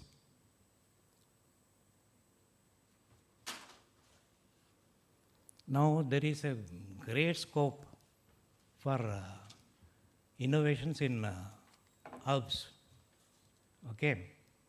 Now trend is people are integrating allopathy medicine with Ayurveda also for better outcomes and all. So instead of discussing here, I hope I'll be repeatedly coming, you will be coming to visiting this institution henceforth. Individual, discipline-wise, suppose if you are from cognosy, we will sit, we will discuss, and you have to be very careful while selecting your project work. Your project level at MPharm level should be of proof of concept. Okay. Individually, we will discuss department-wise. And to be a successful pharmacist, you should be well versed with Drugs and Cosmetics Act. You know what is Drugs and Cosmetics Act? Rules made thereunder. Probably you have studied in your forensic pharmacy. Hello, sir? As one of the subject. The entire thing, henceforth, your activities will be revolving around Drugs and Cosmetics Act only. I'll tell you a simple thing. Suppose if you want to innovate a product, say on turmeric. You know what is turmeric? What is the use of turmeric? Anti-inflammatory, is it not? If you develop a product by using extract of turmeric, it will be a herbal product. What is the active constituent of turmeric? Curcumin, is it not? If you develop any product by making use of curcumin, it will become phytopharmaceutical. Okay.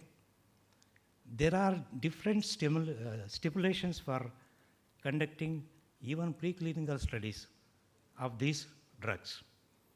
Allopathy is different, phytopharmaceutical is different, and some other thing will be different. If you want to go for regulatory affairs, you should be aware of Schedule M. If you want to go for research side, you should be aware of Schedule Y of Drugs and Cosmetics Act. Okay. In Schedule Y, they'll give you the detailed regulations for that. Okay. If you want to be support some exports and all, each and every country, they'll be having their own regulations. You should be aware of their regulations also. Okay. That's the one point. Next thing is regarding developing newer methods. In India, there are number of FDCs. You know what are FDCs? Fixed dose combinations. For individual drugs, in IP or any pharmacopoeia, there will be some standards. Monograph will be there. Whereas for these FDCs, very few FDCs are there in Indian pharmacopoeia. Abroad, USP and all those in BP and all, in those books, it is not there. This we call as proprietary medicines. Okay. There are about 10,600 combinations drugs are there in India. Okay. The manufacturer has to develop his own method. Suppose it is monograph is not his then IP, the manufacturer himself has to develop his own method for that. Okay.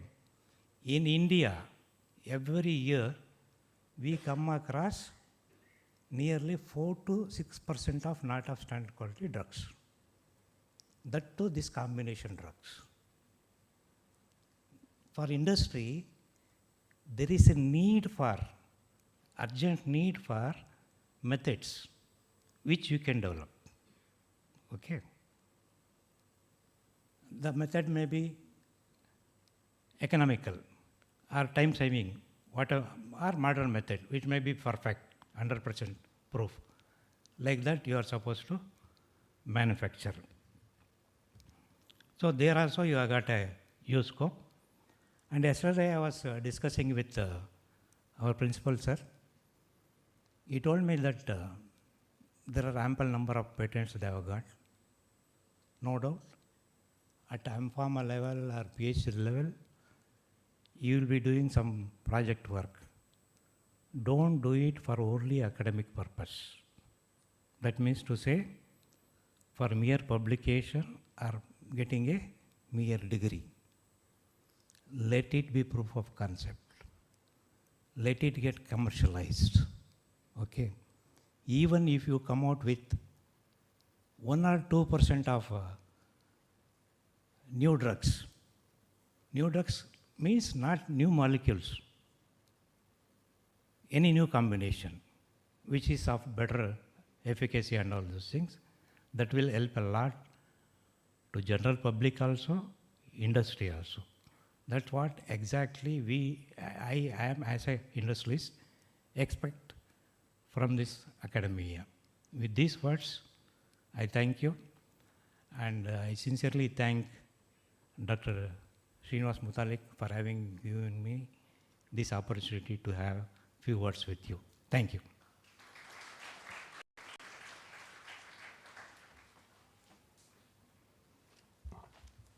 Sorry, I am not a good orator. My English is little. Okay.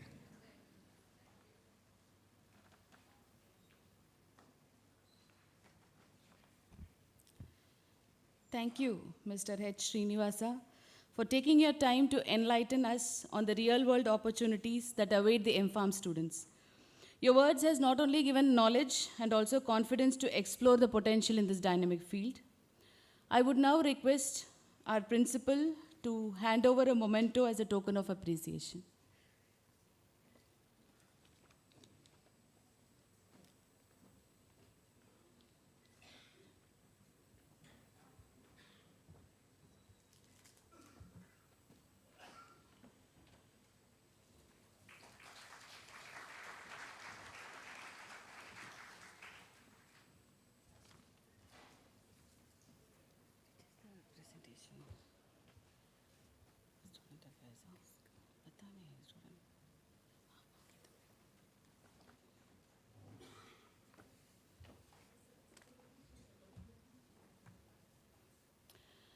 Moving on to the next session, student affairs is not just about addressing students' needs. It is about empowering young professionals with guidance and opportunities that nurture the academic excellence, professional skills, and personal well-being. This means creating a balanced environment where learning in the classroom is complemented by mentorship, research exposure, industry interactions, and career development activities. So without further ado, let us extend a warm welcome to our guest, Dr. Geeta Maiya, to enlighten us on the important aspects of student life in the campus. Stage is yours, ma'am.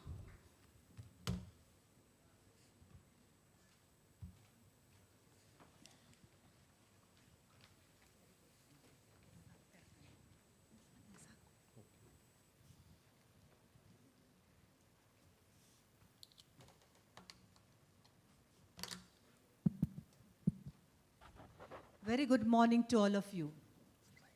Very good morning to all of you, dear students, parents, proud parents, and faculty members. Of course, chief guest is also here. So, very good morning once again to all of you. Only I could hear from chief guest, others and all, I don't know. See, everything depends on how you respond. That is what exactly I wanted all of you to know about it. Okay? Yeah. At the outset, I would like to welcome all of you once again to MAHE family. And also congratulations to each and everyone for taking admission in this prestigious institution of Manipal Academy of Higher Education, an institute of eminence. Dear students, you have come with suitcase full of dreams. So what is that you want to do? You want to keep your suitcase inside your cupboard and then you will attend classes? No. You are not supposed to forget what you are supposed to do. You should start working on it, working towards it. So how are you going to do that? Sure that you will tell, I'll work hard, I'll concentrate, whatever assignment I'll get, I will do it every day. So all those things you will write. That is to be done. It is necessary. Excellence is necessary. It is not an option. So what is that? What else more you need, or I can say you require? Your people skills, your behavior, your attitude, patience play a major role in your life. How to enhance these parameters. So, you know, attitude is a small word which plays a major role in our life, right?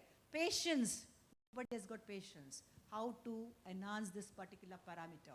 Hardest test in our life is to wait for patience or for the right moment, correct? So what is that we are supposed to do? So we have to work towards it. So to do that, we have a system here, a support system for all of you. So how are we going to, or why are you going to make use of this support system? The Department of Student Affairs MAHE Manipal comprise 4 campuses: Manipal, Mangalore, Bangalore, and Jamshedpur. So Manipal, I have 3 deputy directors, 2 from technical side and 1 from health science side. And others you can see, 1 each for other campuses. So you have goals, of course you are going to achieve that. So we also have set goals for you. So student affairs is a single point of contact, dear students. Whenever our students are having problems, they would come to us, and we are very happy. So that means I wanted all of you to know about it. Seeking help is the first parameter that we are not supposed to forget it. So that is to be taken. The students who take support from our system, they will move forward. Because yours is not 1 day or 2 days. So many years you have to be there, 2 years or 3 years. So what is that you are supposed to do? Challenges are going to be there. Of course, you'll all say problems. Don't think that they are problems. They are all challenges that you are supposed to, face. How are you going to, or don't consider them as barriers. So how are you going to convert your problems to challenges? Make use of the support system. We have, necessary support system like, to address student concern, we have need-based counseling system. We have an efficient redressal of, student grievances. At the same time, we provide, holistic health care to all our students. Only thing is, it is up to you. You are supposed to take help. No one will come to know that you have problem, or that is to convert problem to challenges. That is, they are actually not barriers. So they are the ones, they would help you to learn, or it is for your growth and learning. That is what exactly I wanted you to know about it. So now, what is next? Your responsibilities. So in order to excel in your education. See, I wanted here one more thing to tell you. So here at MAHE Manipal, we give, or we emphasize, holistic development of each and every student. So what is that we are supposed to do? So that is why not only studying, So even other thing also. So for that, what are your responsibilities? The first thing is you have to wake up early and attend classes regularly. So you have to manage your time. So of course you're all PG students. I'm sure that you would do that. But even now, see, while you're in UG classes, I'm sure that your parents used to wake you up. Some of them are like that, I know that. So now it is not like that. You're going to be there with us. Nobody is going to come and wake you up. So you have mobile, so make use of that. Keep alarm. That's the first thing. Attend classes regularly. What is important that you're supposed to do? So do and say right things. So that is important. So that is to be done. And maintain cordial relationship with your classmates, teachers, and of course if you're staying in rooms, so roommates also. So all these things are very, very important. And the next thing is you will be given ID card that is to be there with you always. You're not supposed to, lose it. So it is wherever you go, if you want to access your library, it is required. And it also access Medicare. If at all any of you are not well, you're going to use our hospital. So it is very much required. So to be fit enough to study, so what is that you are supposed to do? You are supposed to eat proper, nutritious meal at proper timings. So what will you do? You will wake up late, classes at 8 o'clock. So what is that you're planning to do? I'm sure that people will miss their breakfast, and during your break time, you'll tend to eat junk food. One day, okay, fine, 2 days, okay. Continuously, if your food is going to be same or junk food, so I think it is going to cause a problem, or I can say you will fall sick. Your health is wealth, that everyone knows about it, and your body is the only place exactly where we all live, so you have to take care of your body. That's important. Okay? Only when we fall sick, we'll know the importance of health. Am I right? So that's why, see to it that you would eat proper, nutritious meals at proper timings. In case our students are not well, what do? They will make use of Student Health Clinic of Kasturba Hospital. Of course, about this, I think people are going to come and talk to you regarding student, or I can say Kasturba Hospital or Student Health Clinic. In case you go there, if at all you have to make use of that facility, you can go to Student Health Clinic and you can speak to them. So they would direct you where exactly you are supposed to go. And also appointment booking can also be done. Please note that our hospital use also service to general public. In that case, you may have to wait for some time. So your patience is not the ability to wait, it's the ability to keep good attitude while waiting. So see to it that, you would make use of this facility if at all you are not well. And of course, you are supposed to take your ID card, and that access Medicare also. And of course, numbers are given, and these numbers are going to be shared with all of you. So I think your single point of contact to our department, so he is going to share that all these numbers to all of you. Dear students, whenever you are on campus, one thing I forgot to tell you, so you have to observe decorum in academic premises or maybe in class, so you have to be informals, that's important. And then vehicles are not permitted here on campus. Why? Because your life is so precious to all of us. We value it. So nowadays you have been seeing so many people, they are meeting with an accident. Why? Most of the times they don't use, road safety measures. They don't have, I can say wear helmet or seat belt. It's all because of that. If at all you have to ride or drive, see to it that you would have proper documents. At the same time, you'll wear helmet or seat belt. This problem, I can tell you, it's a worldwide problem. Doesn't mean that MAHE tolerates this. It is just like a chakra vyuha. Once you are into that, it is very difficult to come out of that.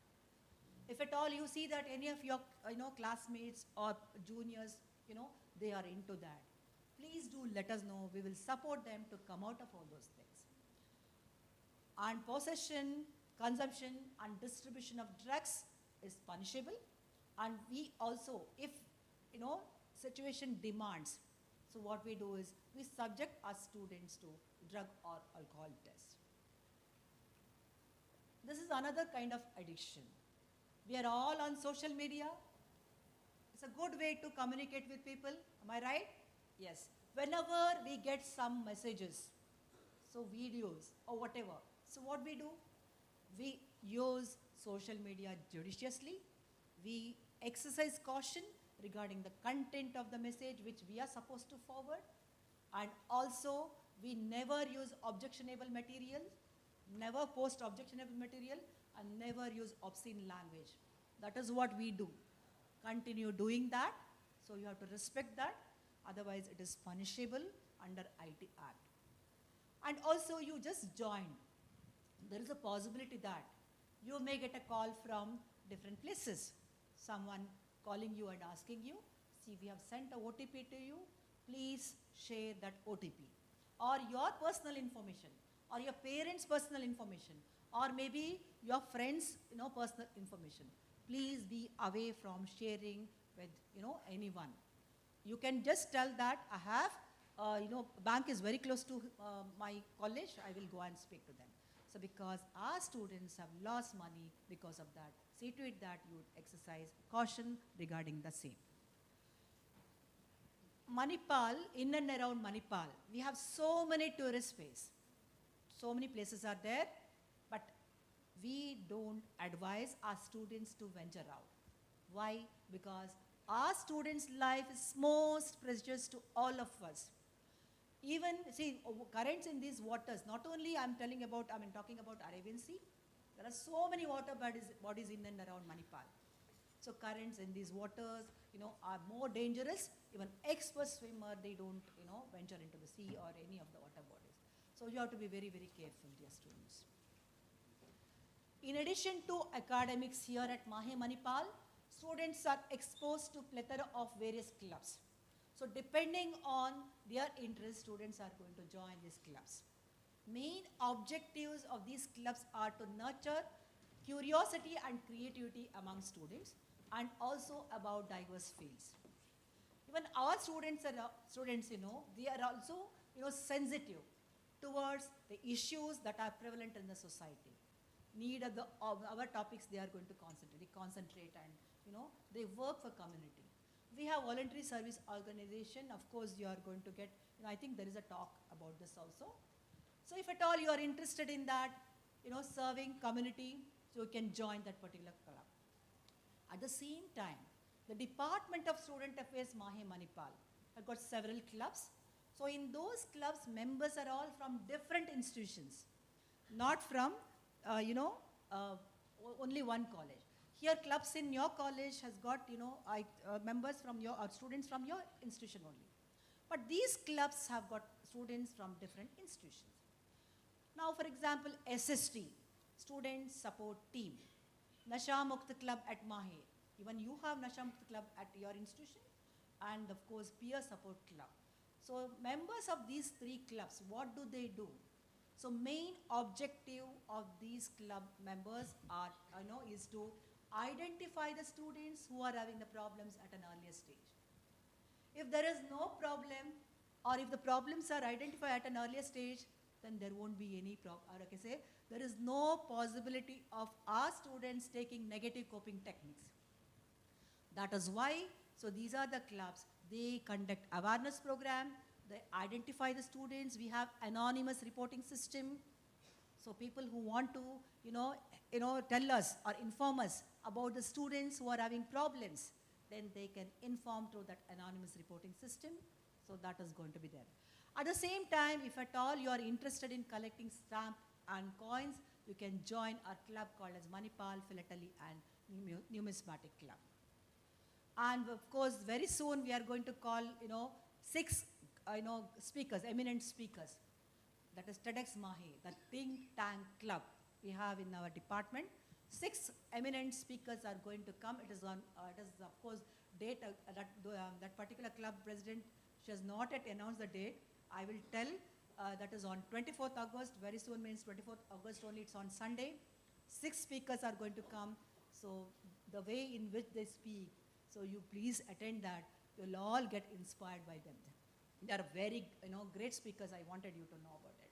So that is what, every now and then we have this kind of, sessions for the students. At the same time, we have Evolve Club to prevent Indian culture.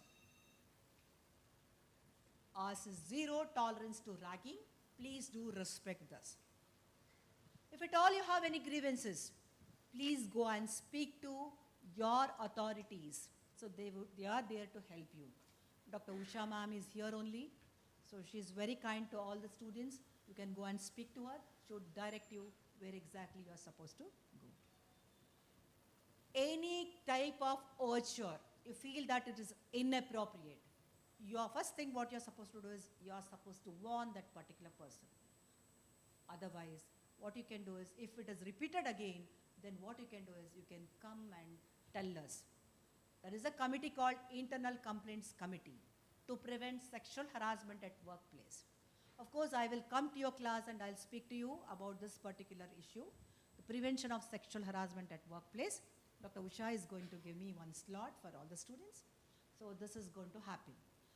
And of course, I wanted all of you to know that this particular, problem is not only for women, it is also for men. We also respect each and every gender. So don't think that gender is only binary, it is dynamic. So I'm going to speak about this more later when I come to your class. See, in order to excel in your studies, I told you we give emphasis to holistic, development of each and every student. Not only enough if you eat good food and sit in front of your book and then work. So you have to get yourself relaxed.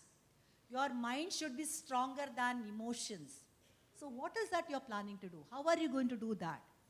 So you can involve yourself in all the fests or whatever you're having in your institution.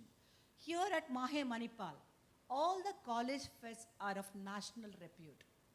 And we at MAHE Manipal, what we do is, we conduct intercollegiate cultural fest. It is called as Utsav. So students from different institutions, they participate. At the same time, they immerse themselves in MAHE Manipal's spirit, which casts a lifelong reminiscence. So maximum prize winning, institution is going to lift the trophy. So the next time, of course, your participation is very, very important, so you can help your college to lift the trophy. If at all you're not interested in culturals, if you're interested in, say yoga, so we have yoga department. You can join yoga classes. So you can get yourself trained for 10 days. Then later on you can do it in your, rooms. So why I'm telling is, this is very important component that, enhances your learning capacity. This is actually, you can be always active, energetic, and positive. Positivity is very, very important. So we are not supposed to talk negative, that is what exactly I wanted you to know. So why I'm telling is, I'm practicing this every day from 6:30 to 7:15. I'll see to it that I do yoga and then come to office. That is my, routine. So you have to build that habit. Something you can walk otherwise. If you want, you can walk. Walking is the best exercise to get relaxed. That means what I am going to tell is, you are going to invest for yourself. You should be selfish in that way. That is important. So finally, towards the end, actually what I can tell, it is you, your health, that is important. You have to have, peace of mind. So your mind should be stronger than emotions. That is why all these things you are supposed to do. And then, of course, this I've already told. See, both physical and mental health are very, very important. One without another, we cannot survive. If at all you are interested in sports or games, of course, we have Marina. So very close to your institution.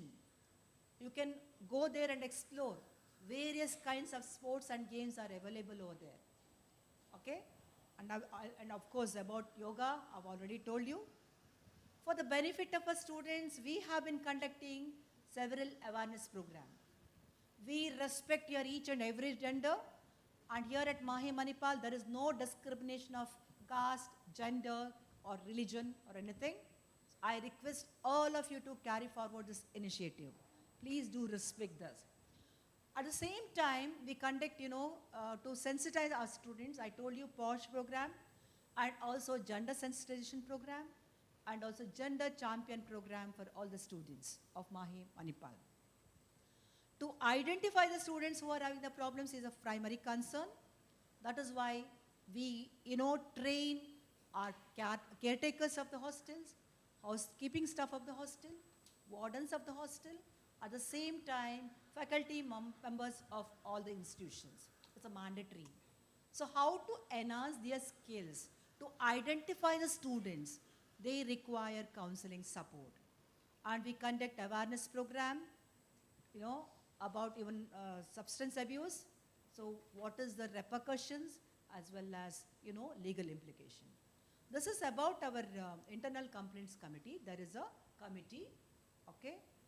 And then, if at all any of the students having any problems, so, they can mail or they can call, directly comes to me only, or you can come and speak to me in person. I'll be in room number 108, EDU building, okay? Again, it is repeated. Dear students, problems are going to be there. Please try to consider them as challenges. They are not barriers. Please convert these challenges, they are opportunities for growth and learning, making use of the necessary support system that are available. So seeking help is the first parameter. So when it starts raining, what we do? We take umbrella. Umbrella doesn't stop the rain, right? It will make you to stand in the rain. So like that, seeking help is very important. Any academics, you have authorities of your institution. Anything other than, if you are staying hostel, of course, hostel authorities are there. Or any issues, health-related issues, we have Kasturba Hospital. Anything other than that, it is bothering you. You don't know what to do. We are there with you. We are there with you always. Just come and speak to us. We have counselors support. Our counselors are going to be there. They are MAHE student counselors for initial screening. Students are, nowadays, what exactly? Students, they need someone to listen to their problem. So all the conversations, what you have with them is going to be kept confidential. So that's why nothing wrong in going and speaking to MAHE student counselor. They are for initial screening. If at all they feel that students require higher support, professional support, then what they will do is they will, refer them to, I can say, professionals in student support center very close to your college, or, professionals in Kasturba Hospital, or, like in clinical psychology or psychiatry department of the hospital. And our counselors services are available in different locations. Even in your college also it is going to be there. Okay? So if at all you require some help, you don't know what to do, just go and speak to them. It is not necessary that you have to have problems. Even your happiness also you can share with them. Okay? That is what exactly I wanted all of you to know. These are all our counselors. Of course, I think Sangeeta is going to be there in your institution. This is what exactly I told you. Any professional support is required. Students are, referred to. Professionals in student support center is just like a house, or clinical psychology or psychiatry department of Kasturba Hospital. These are all the important contact numbers. Again, it is going to be shared with all of you. All the programs, activities or awareness programs which we have conducted for the students of MAHE Manipal. So we have compiled and released, in the form of, a newsletter. Name of our newsletter is Hitaishi. And we are on social media. So you can see Twitter, Facebook, LinkedIn, as well as on Instagram. All the programs which we have conducted, you can also find on our YouTube. And please do subscribe so that you will not miss out any program which we have done as well as we are going to do in future. So that is what exactly I wanted all of you to know. So dear students, seeking help should be the first parameter. Concentrate on improving upon, your patience and attitude. So listen with, that is important. In a class, we have to listen with curiosity, speak with honesty, act with integrity. Believe in yourself. I'm sure that whatever you want to do, you can do it, okay? So, and also parents, you can be in touch with, teachers of your awards, that also you can do. So let us together, address their challenges and also celebrate your award success together. So I take this opportunity to thank, principal of the college. At the same time, I wish you happy and fruitful stay here at MAHE, Manipal. Thank you.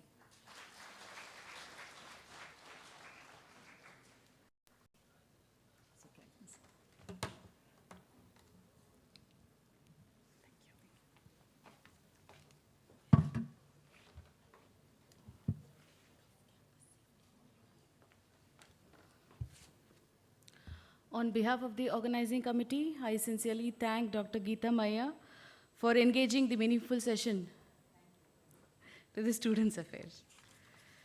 Next session.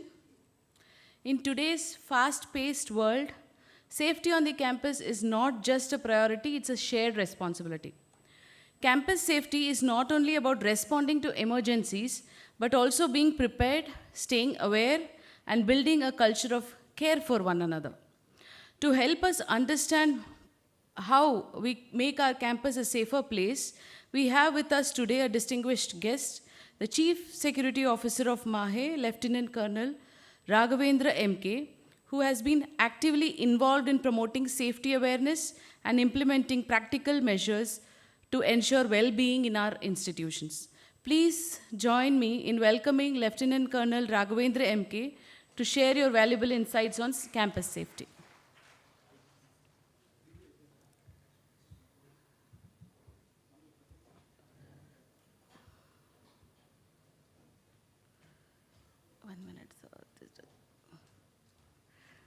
Cursor is not moving. 1 minute.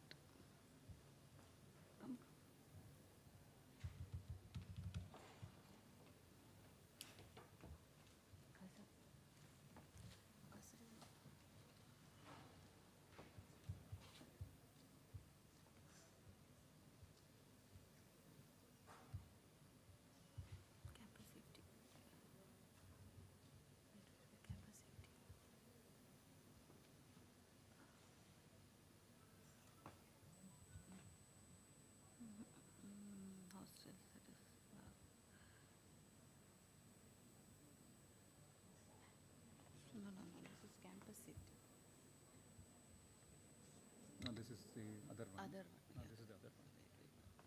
You have Hospital orientation. otherwise I'm carrying it. Better options. There is one video also that needs to be played. I think that video is there.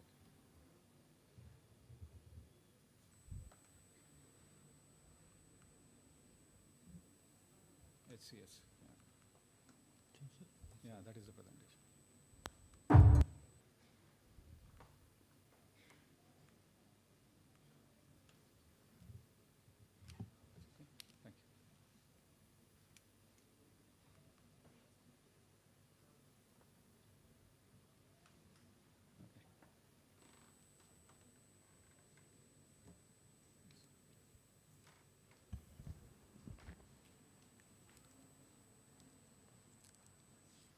Good afternoon, all. I'm Lieutenant Colonel Raghavendra MK. I'm looking after the campus safety and security here. This was actually the time of Chief Warden because of his some commitment, so he could not join us here. So I'm just taking it on from the hostel periphery to the safety aspects. So before we actually start it, I just would want to show you a video about what the security does, so that you, in your future stay with us, you all can see what the security does. Can we play the video, please?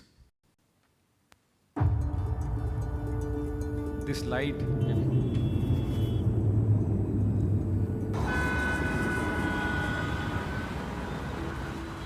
Tiger circle.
So welcome to MAHE Manipal. As I said, I am Lieutenant Colonel Raghavendra MK. So the image on the backdrop is of a tank. Now what made it so necessary that why I should put this tank? So while I was speaking to my friends and all, they used to ask me, which arm you were serving and all those things. Generally, we have a vague idea of, when we say army, it's only the rifles and all. Then I used to tell them it is the tanks. So they had that vague idea of, water tanker and the milk tanker. So I just wanted to highlight, this war fighting machine, I just wanted to highlight it. So this is the arm which I worked for about 28 years. Thereafter, the responsibility changed. Now I'm looking after the campus safety and security of MAHE. Now I look after the safety and security in Manipal, Mangalore, Karkala, Katil, and Udupi. We have a very good security presence there. Should any student require any of the security issues in any of these places, we would like to help you out in those areas.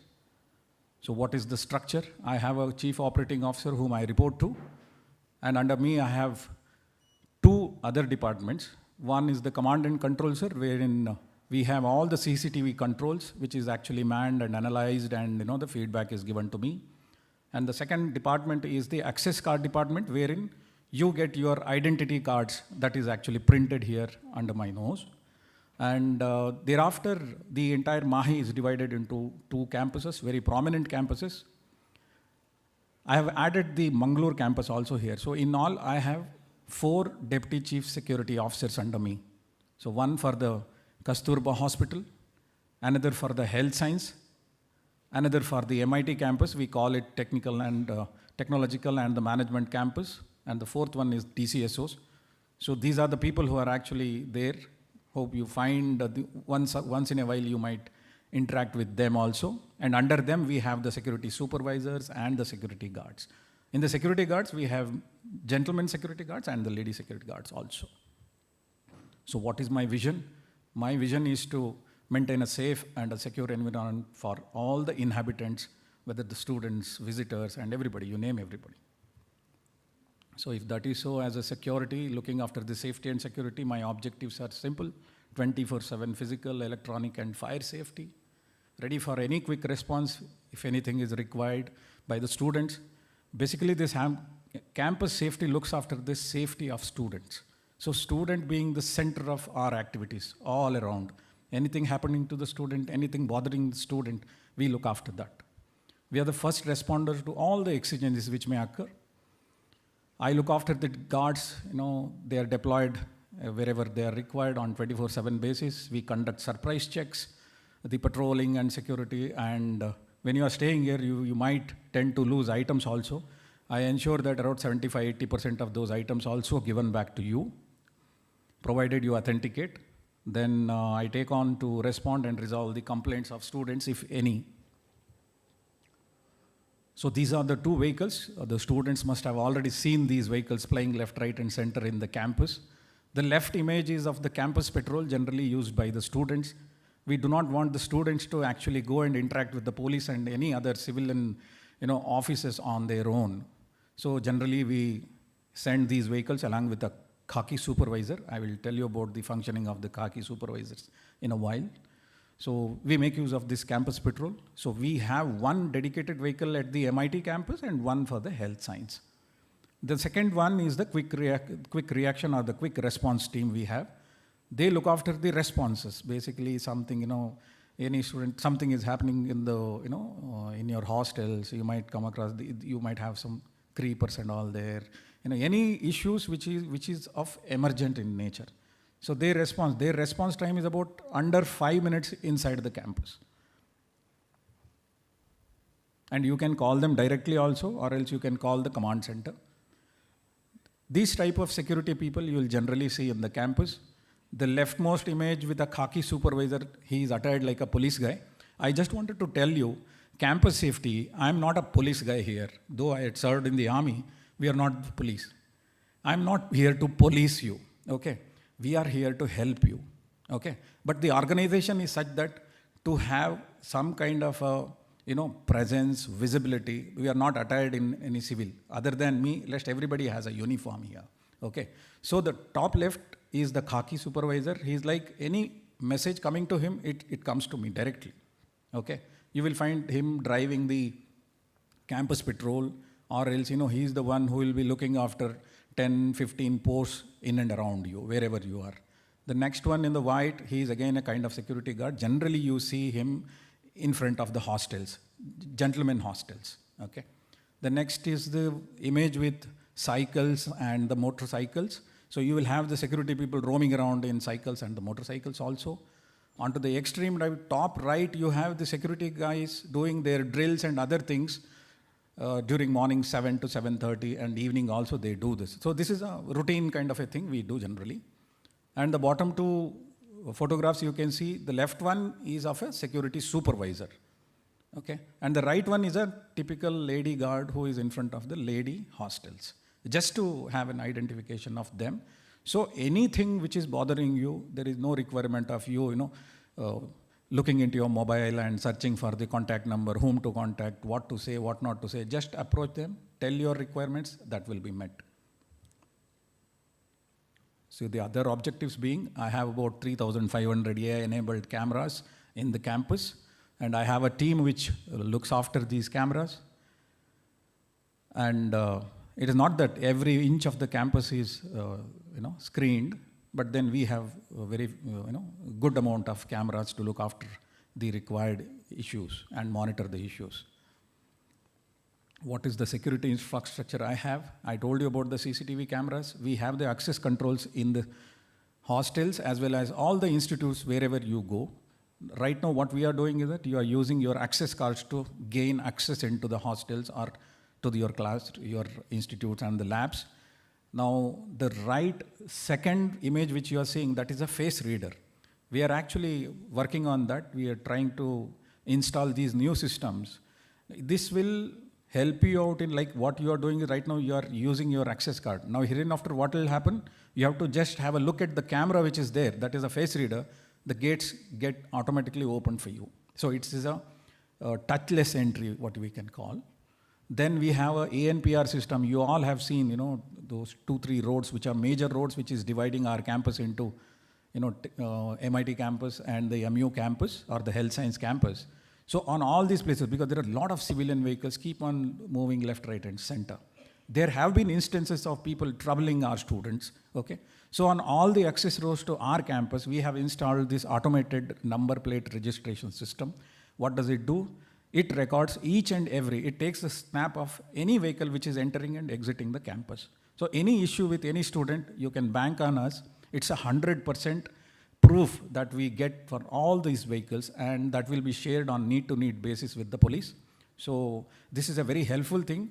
Any issue happening to you, please feel free to actually communicate it to us, and we will see that anyone troubling you will be sorted out. Then on the basis, on vehicles, I told you, campus patrol, we have quick response team, we have few bikes are there, few bicycles are there. For someone who is interested in the numbers, there are about 55, 56 booths we have. In Manipal, I have 475 security guards. In day, I have about 210, and in night, I have about 170 security guards round the clock. Where do you find us? At 3 places you can find us, basically the headquarters I'm talking about. One is at the library basement, that is the command and controls we have. There we have the CCTV control system as well. Anyone wanting to have any, have a look at the CCTV and all, you can come to us and we will help you out in seeing the CCTV images also, okay? Then in the MIT, we have it in the academic block, and in Kasturba Hospital, we have at the old OPD block. So there is no requirement of you actually going to the office only. Any security guard right in front of your hostel or your institution, you just approach him, necessary thing will be done. So you can see the security guidelines. If you have entered the Student Affairs website, you find this safety and security manual also. You can go through that for a detailed thing. However, I will tell you very basic things, which are actually the head campus safety and the chief warden. We generally cut across each other on various issues. So I'm just bringing you out the general security guidelines. You need to carry your access cards with you always, always. Please mind this thing in you. Okay, please don't put it onto the key bunch. We do not recommend that. Okay, you have to have this access card all the time. All those students who are staying in the hostel, you are required to adhere to the laid down timing. I think 10 o'clock and 10:30 to be in the hostel. That is what the time is there. Please don't be there. Now, like I told you also, like we were installing these face readers. So once these face readers get fully installed, and let's say hypothetical example, if I can give you, if a student is supposed to be inside the hostel by, let's say, 10:30, and if you're not there, automatically the messages, emails go to your warden, your parents, and to the chief warden. So there will be a whole lot of issues. That is going to be in the pipeline. Okay. So please, it is always good that you adhere to the timelines here. And anything, if you got any genuine reason and all, we do allow you to go out and all beyond that hours. Other than there is no hassle, it's all okay. You can go during, but within that duration, you have to be back. You're expected to dress decently, you know what I mean. Delivery of food to the hostels, by the agency, we are not allowing it, but then students can get it into the room. The security, they can frisk. You need to help the security because he is doing his job. If it is a genuine food, you should not be having any issue in getting it checked with the security. Smoking, drinking, banned substances, they are zero tolerance. Please do not get into all these things. And public display of affection also, it is at zero tolerance. Okay. There is a limit where you can show the, you all understand what I meant. So we carry out random security checks, drug and alcohol tests also. And we are here to help all those who need help. So counseling and rehabilitation assistance is also provided by us. The student affairs director, she has already conveyed it to you. Whenever you are moving out, please let your friend, roommate, or the family member that you are outside and your whereabouts should be known to them. While in the hostel or otherwise, please avoid self-medication. We have a state-of-the-art Kasturba hospital wherein all the students are priority 1 here. Please do not get into self-medication. Rooftops of any building, it is out of bound for students. If you find any of the gate to the rooftop is open, please let the security guard know. Generally, they are not open. If at all any student finds it, no need to venture into that. Please tell the security guard and we will close it. Emergency exits in all the buildings. Please use it when there is an emergency. It is not for the normal moving in and out. Please visit your friends in the hostels. You are most welcome to do that, but respect their time also. So visit them during normal visiting hours only. When you are taking a stroll on the roads, please make use of the footpaths. Okay? Zebra crossings are there where you can cross with little bit of ease. Please do not use earplugs while you are traveling, especially on the main road. There have been instances where people have come across, they were hit by the vehicles, and please don't get into this hospitals just because of such silly things. Always try and walk in well-lit areas and be in groups. So that will save you. If you're all alone, unnecessary issues might happen. That's just a warning to you all. Okay? Please be in numbers. 2, 3, 4, 5. More the number, the merrier it is. No large gatherings in the room. You are aware it is not a place for socializing or partying. There are other places where you can do that. And when you are staying in a hostel, please do not leave the room or the cupboard without any lock. You can trust your partner, but then don't give them a chance. Do not give your room key to anybody else. Do not keep any valuables inside the room. If you are keeping it, please keep it locked. Please keep no money or wallets, because right now we have UPIs. Make use of the UPIs. If you lose the key, we recommend you to replace the lock at once. And this is a humble request to the parents as well as the students. On a daily basis, at least for 2 minutes, the parents should speak to their children. And the children, please make it a point that you should talk to your parent. It can be anything, any simple issue, any major issue, minor issue, doesn't matter. On a daily basis, you must give a report to your parents. So parents, please follow this. That's an humble request from us. Vehicles, we do not allow students to actually drive vehicles. In MIT, you are not allowed to actually take the vehicle inside. If the situation is so warranted that you need to have a vehicle, in that case, you have to have the correct documents. All the documents will be checked. If security doesn't check, the police on the road, they will check. You know the fines, they are very hefty. Whenever you are driving a two-wheeler, please wear helmets. Pillion rider also needs to wear the helmet for their own safety. If you are driving a car, please use the seat belts. Please do not drive the vehicles recklessly. Triple and four-wheel rides, strict no. Please don't do that. Nowadays, the police started reckoning the photographs shared by all and the sundry. Anybody can share a photograph, somebody driving a two-wheeler with 3 students, 4 students. Immediately that will catch the attention of the police. They'll call you to the police station. They will fine you heavily. First instance maybe 3,000, second instance maybe 6,000, and maybe third instance it is a cancellation of your DL. Please don't get into all these things. If you are drunk, please don't drive. Hire a cab. So drink and drive, strict no. The QR code which is flashed on the left side, that is the QR code for registering yourself for the issue of pass which is given by MAHE.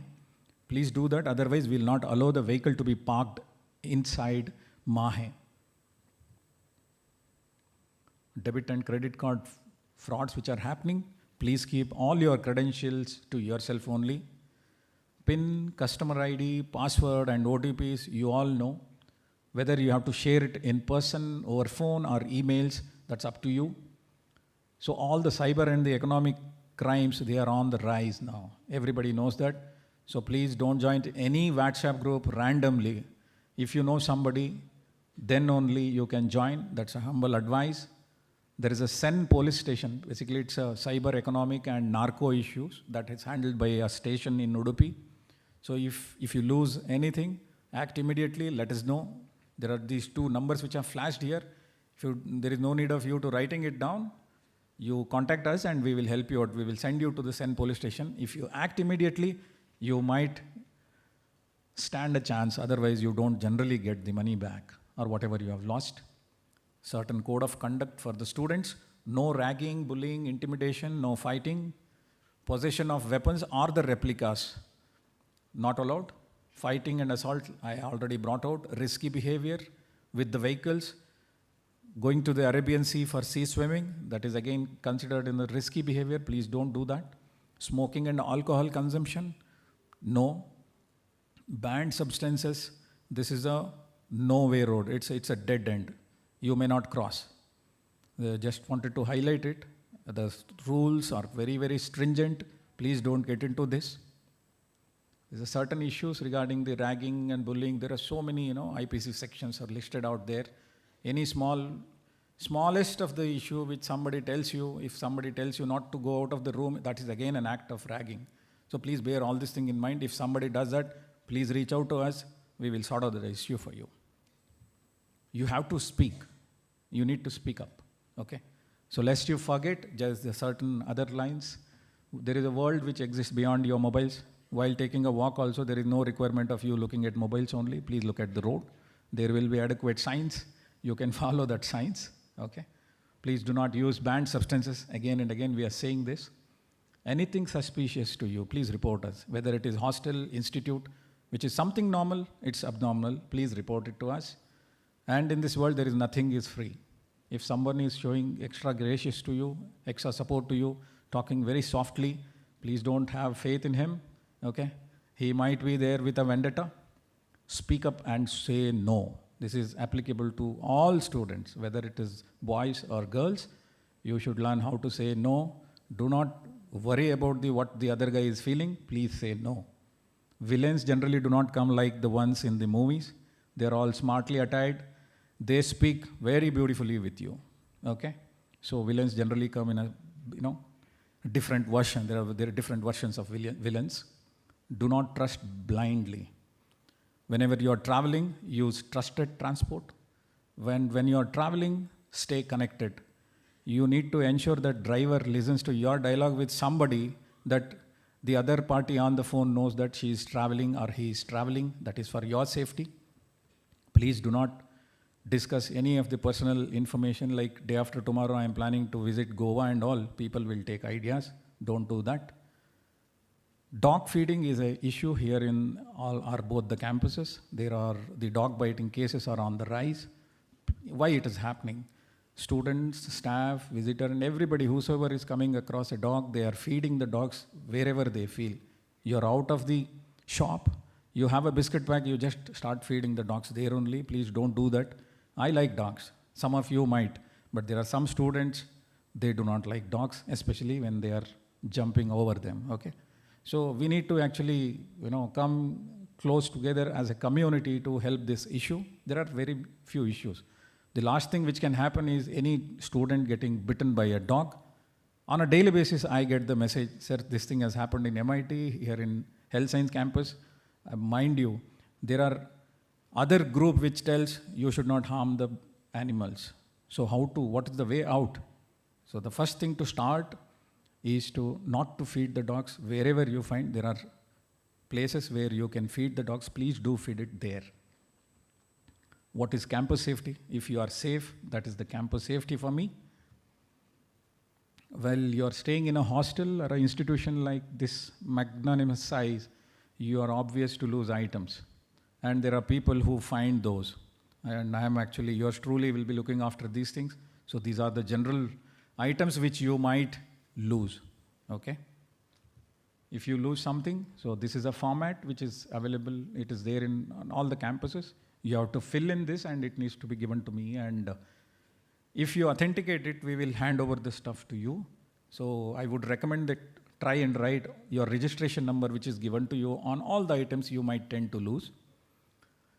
Identity card, like I told you, it is issued from room number 106. I sit in room number 107, okay? So this identity card brings with its three things. First is your identity, second is your access to the rooms and the institute, okay? Third one is the Medicare. Anything is happening to you, you just flash that card at the KH, you are looked after. And you all are priority one, okay? This we ensure. If something is not happening in the KH, just talk to the whosoever, any security guard out there. You just tell them you've not been looked after and all. That generally it will not happen that way. If you feel something is wrong, please let the security guard know and you'll be looked after. Once in a while, me as well as the chief warden, we come and meet the students also, depending upon the issues. But generally you find us there. You'll find more often me and the chief warden in the hostels and other places. Feel free to talk to us.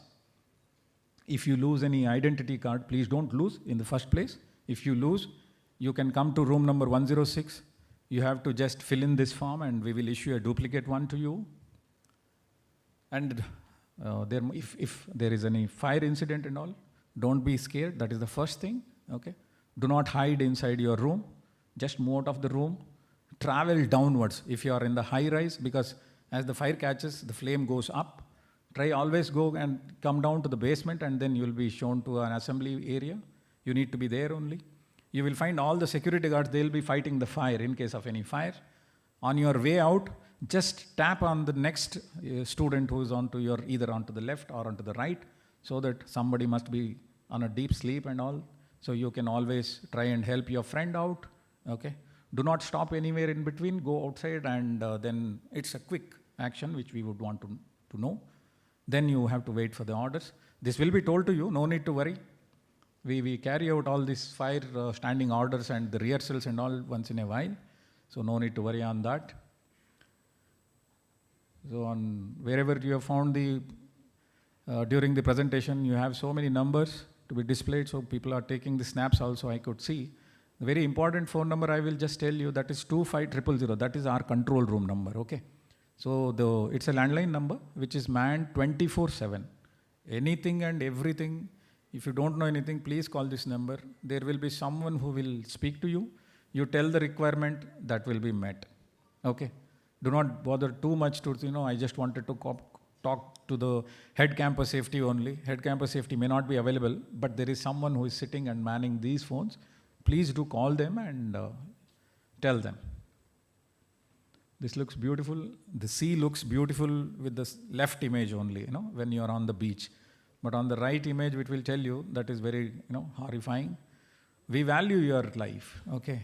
Provided you have to tell us and answer yourself, do you value your life? That is very important. This is a word of caution about the drivers. If you are driving a two-wheeler, please wear helmet. Even pillion riders also we recommend. Police, they will come into play while you are moving on the main road. Please wear your helmets, have your documents, and drive slowly. If at all you're getting late, you may have to rework your strategy, start early, drive safely. This is one of the incident which this is our cameras only, we caught this. The extreme right camera, extreme right photo, it looks very beautiful. It is an image from the KMC, that is the Kasturba Hospital.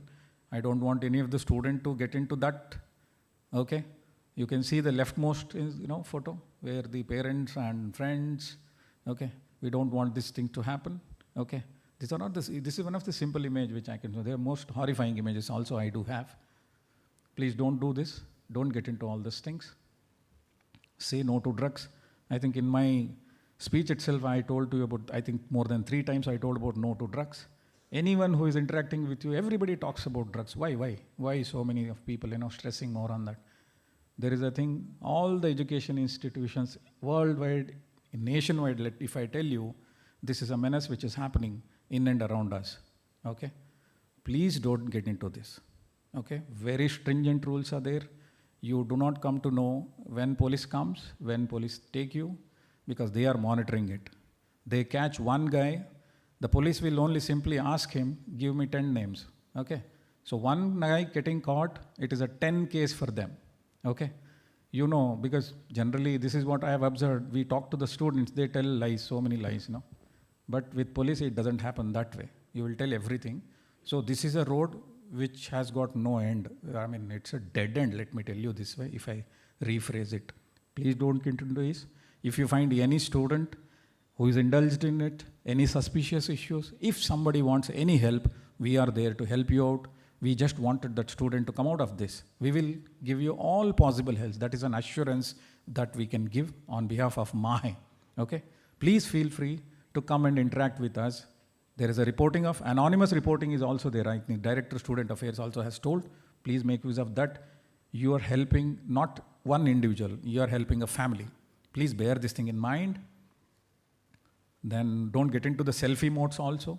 You can see in the first image that someone is drowning, okay, nobody has noticed, So these are all why it is final selfies. Because thereafter that individual, he was not there. That was the last selfie. These photos we could retrieve from that location only. Okay. So please don't get into all those things. You need to be safe. You are safe, we are safe, and the campus is safe.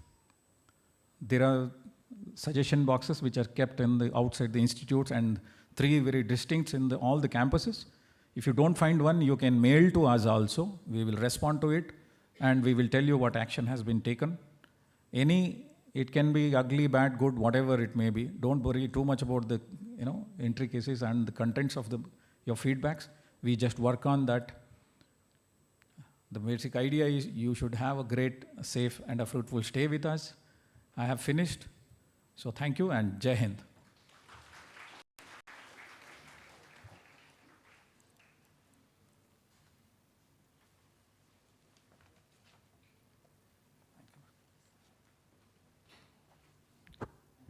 Our sincere gratitude to you, sir. The next session, learning is not just about acquiring knowledge, it's about having the right environment, tools, and guidance to nurture curiosity and transform potential to excellence. In today's fast evolving academic and professional world, access to diverse learning resources and state-of-art facilities is no longer a luxury, but it's a necessity. To enlighten us further on this significant theme, we have with us our Chief Librarian, KMC Health Science Library, Manipal, Dr. Shivanand Bhatt, whose expertise has contributed immensely to developing and utilizing learning resources effectively. Ladies and gentlemen, please join me in welcoming Dr. Shivanand Bhatt to share their insights on learning resources and facilities available at MAHE. Over to you, sir.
Yeah, good afternoon to all of you.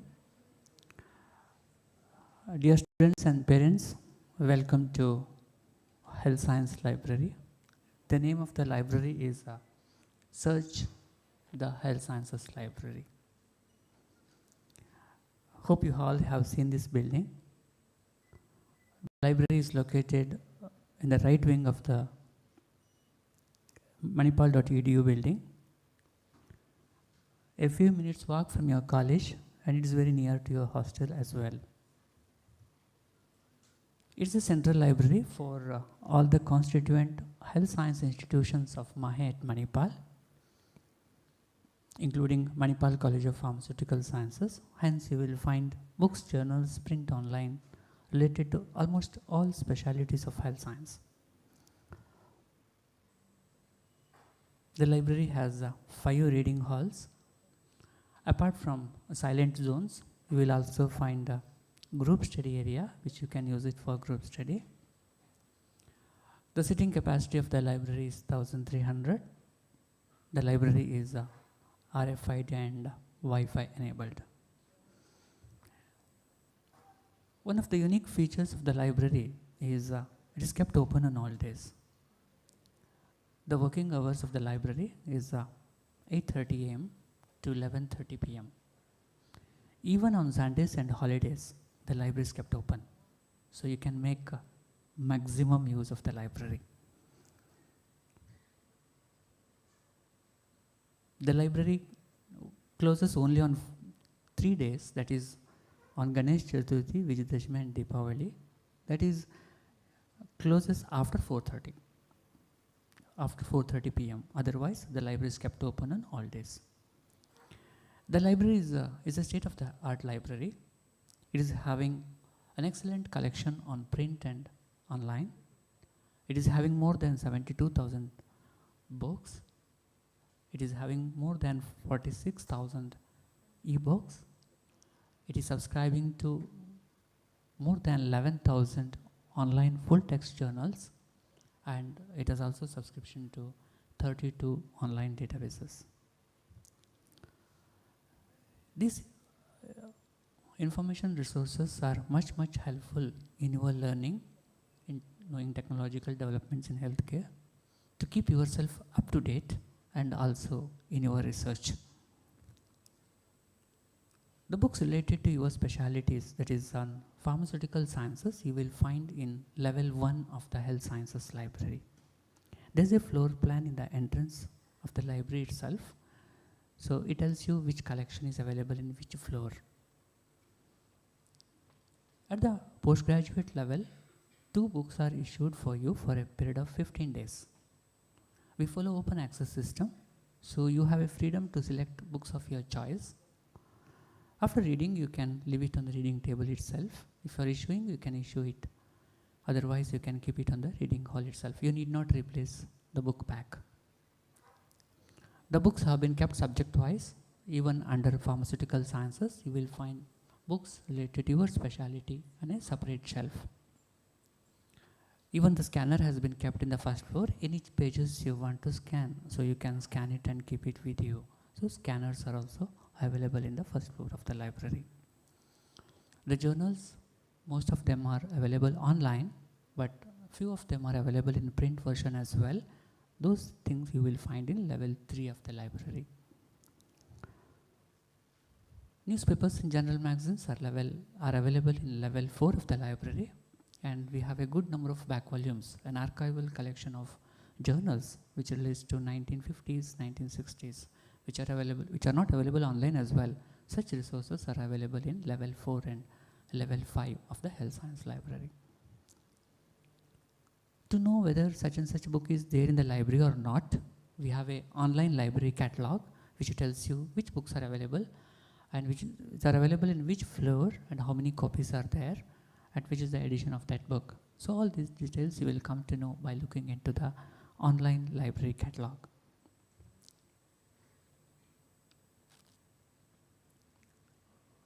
So coming to the online resources, we have an excellent collection of online databases. We subscribe to Scopus, we subscribe to Web of Science, and even You could access to SciFinder as well. There's a chemistry related database, SciFinder.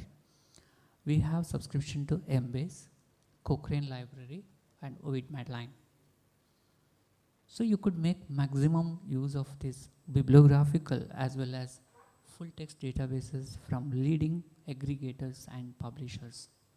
Name any publisher, leading publisher in health science, we have content from them.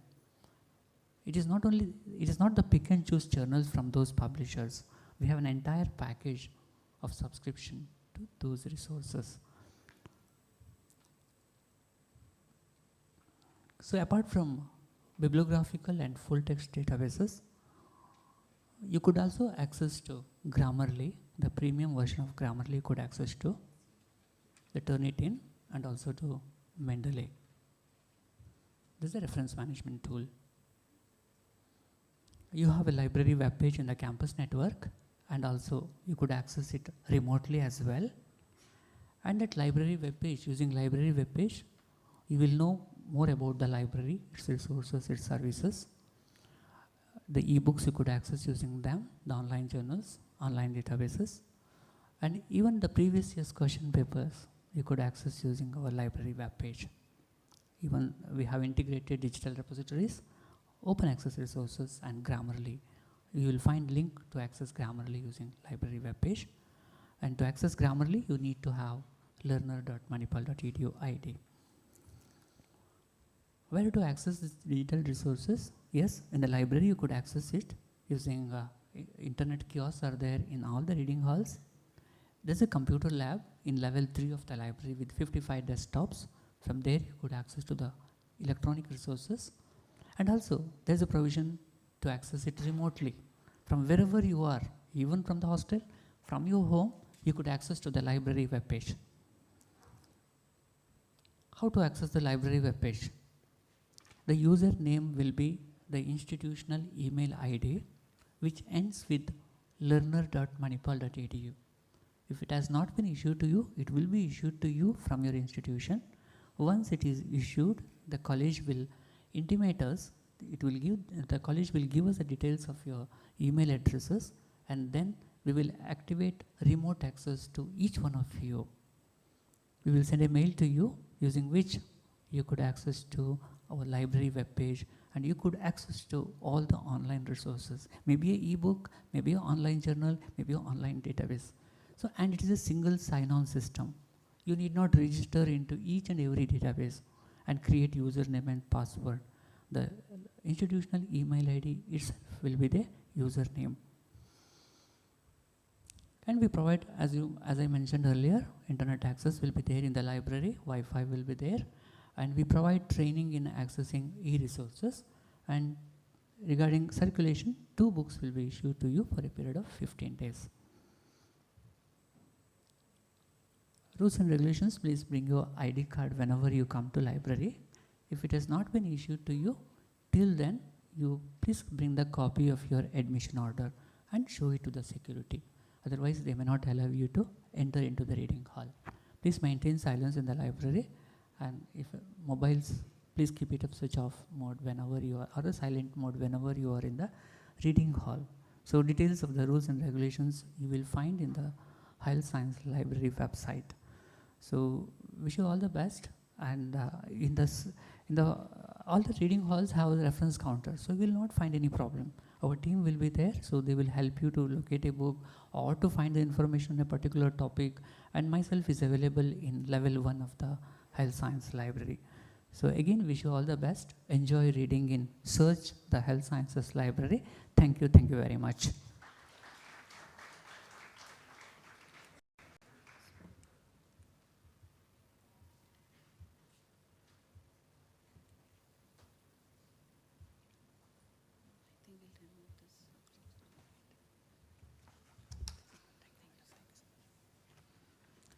Thank you, sir. Your talk has opened our eyes to many tools and opportunities we might have otherwise overlooked.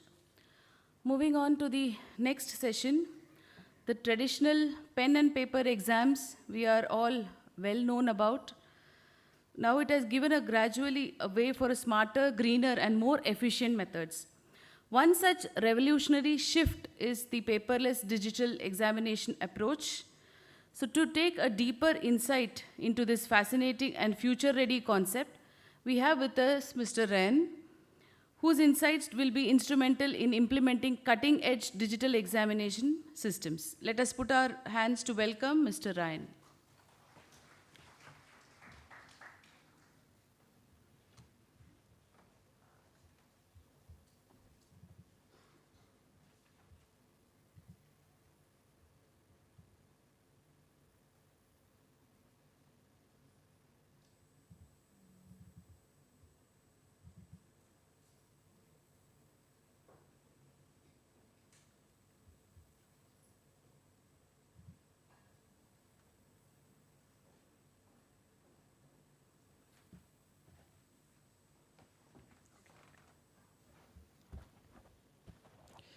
Good afternoon.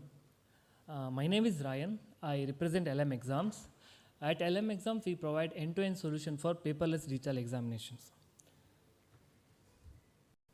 So when I say about examination, examination is very stressful process, right? So okay, there are two things. One, content that need to be studied for exam. Second one is exam process. So let us see the exam process.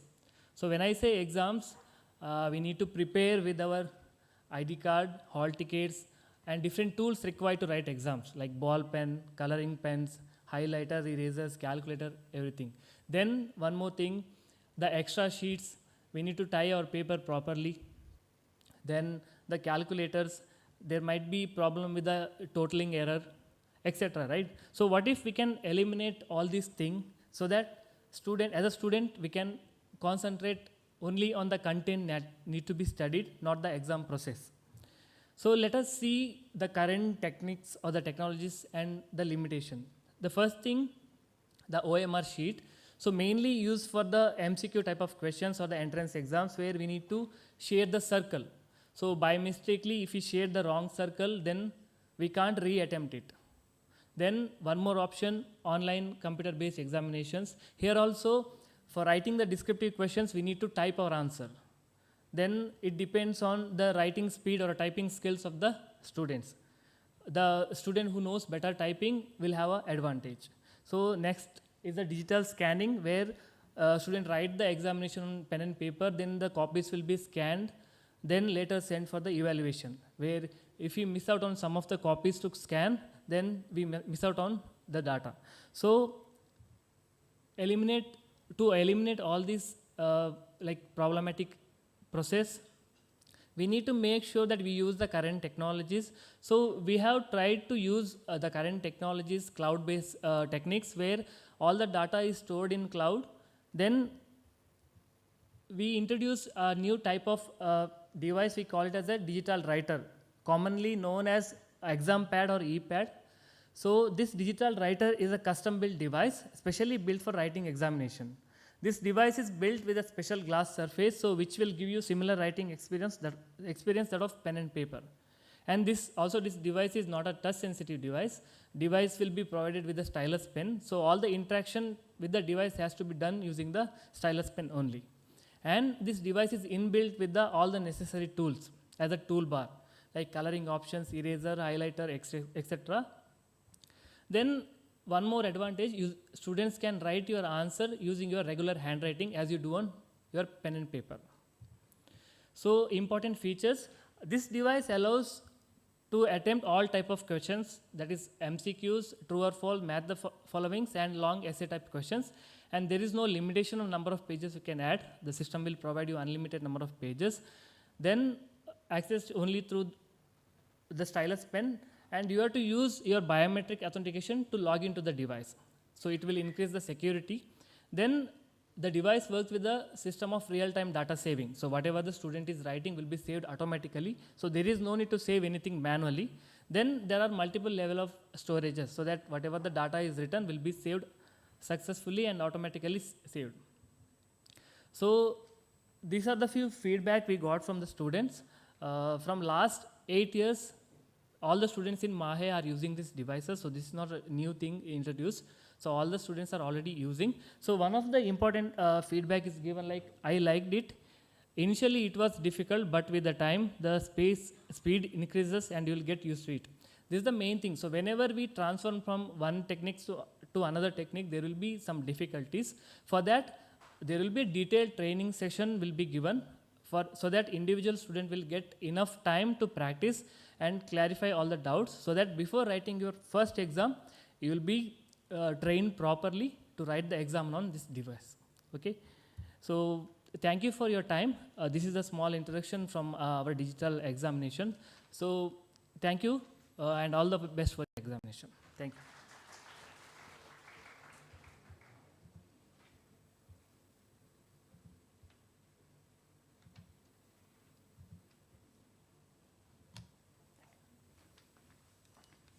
Thank you, sir, for the informative session.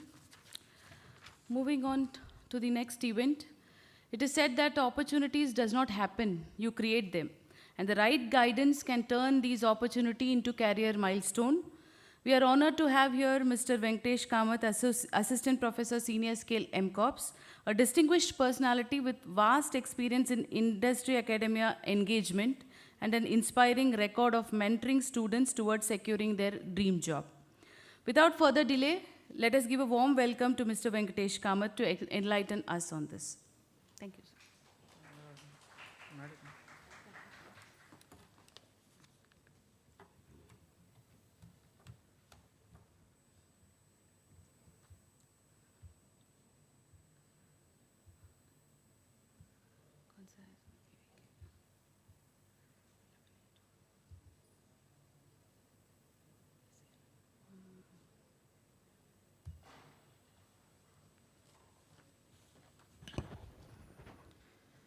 Good afternoon, fellow MCOPsians.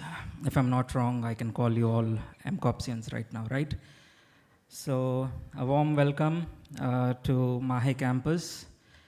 From the last 1.5 years, I've been the coordinator of what we call as the Training and Placement Assistance Cell. So, the next 5 minutes or so, I'll just brief you about what we do as a council, right? So this year, MAHE has announced the Year of Excellence in Industry and Academia for reasons such as bridging the gap between industry and academia, for enhancing internship as well as placement opportunities, and to develop curriculum in such a way that we are industry ready. So these are some of the major points that we are up to. So if you see at the council, principal is the chairman, our vice principal, Dr. Usha Nayak, is the co-chairman, and I am the coordinator of the placement council. The members from various departments. Once you go to your department, you will have a better idea of the teachers involved. Each department has one coordinator who will be helping through the internship as well as placement processes. Each department will have one student coordinator. The coordinator will be picked by the HOD, and he or she will be then be a part of the council, helping us with activities of the council. The type of events that we conduct, starting with training programs, as the name indicates, Training and Placement Assistance Cell. Training what? Training in building the CV, soft skills that are very important in the present generation, right? Communication skills, and helping you with mock interviews. So 2024, we saw pre-placement interview sessions happen. So this is how we conduct. This was a brainchild of Dr. Usha and Srinivas sir from campus to corporate. We started it last year and we are continuing it. This year also we have had a session completely devoted to pre-placement training, where all these activities were conducted, right? Likewise, we also help students with industry visit, okay? So students need an exposure to industry, what is happening. Though it may be a day or two, but it will give some idea of what industry is doing, right? So we help with that. These are some of the photos that. Coming to the most important point, campus visit by companies. If my data is not wrong, we have had around 30 companies visit our campus either online or offline. And this is as recent as June, where our students not just got internship, they were also placed. So these are the 4 students, for example. It's not just internship, they're also placed. This is one such company called as Vantive, which came in June, your senior batch, so to say. So they just got internship as well as placement. Some other companies that visited us recently, BioPlus, SP Acure, Sanofi. These are some of the companies. I'm not going into deep, right? This is for PharmD, MPharm, every specialization as well. BMS recently visited us. So companies, based on their requirements, they conduct exams. See, for example, BMS has conducted a test. Based on that, they have shortlisted. So we will help you understand as and when the companies come. Not just we have collaboration with departments for placements, it's also to do with guest lectures, right? Yearly guest lectures with involving industry experts will help you with your placements as well. Guest lecture by Novo Nordisk. Senior Vice President from Sun Pharma visited us recently. So the companies that I was talking about that visited us recently these are some of the companies: Godrej, Vantive, Sanofi, Bristol Myers Squibb, Alembic, Novartis, Lupin, Merck, Cotiviti, Sun Pharma, Strides. These are some of the major companies that visited us during the last 1.5 years. These are some of the pictures from students who have been interning right now. Okay, select few. I have not put everything, but otherwise the slides would go to 60, 70. These are from various departments. These are placements related, 2024, 2025.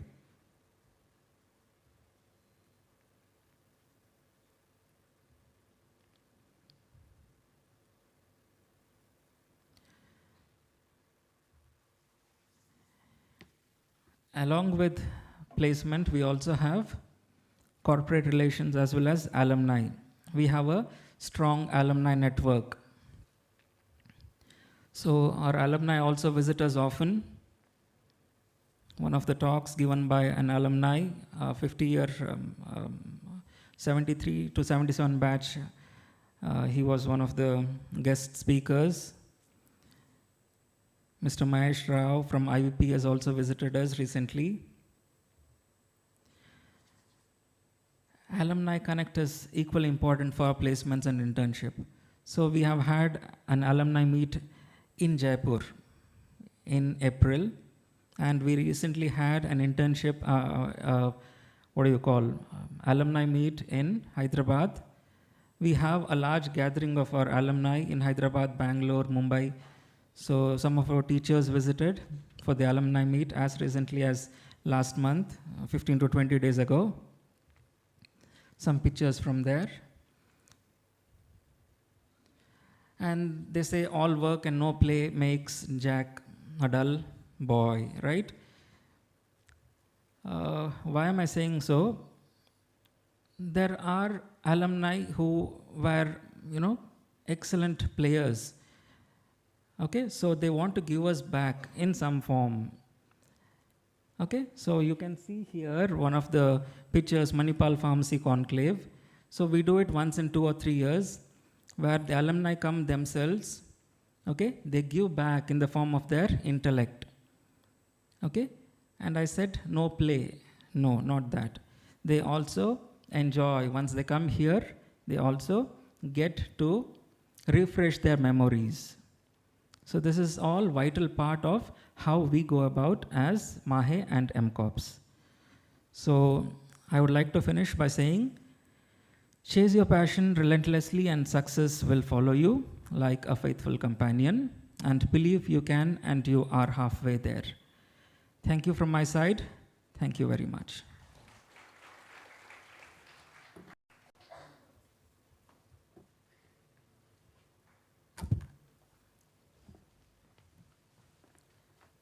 Thank you, sir. You have sparked the enthusiasm and confidence among our students to make the challenges ahead. Next session, it gives me great pleasure to introduce the topic for our next session, Research Activities of MAHE Research Forum. MAHE has always been a beacon of innovation, curiosity, and academic excellence. Today, we have with us Dr. Usha Y. Nayak, who will shed light on the remarkable research activities, ongoing projects, achievements, and the vision that drives MCOPS research excellence. Please join me in welcoming Dr. Usha to speak on the research activities of MAHE Research Forum. Over to you, ma'am.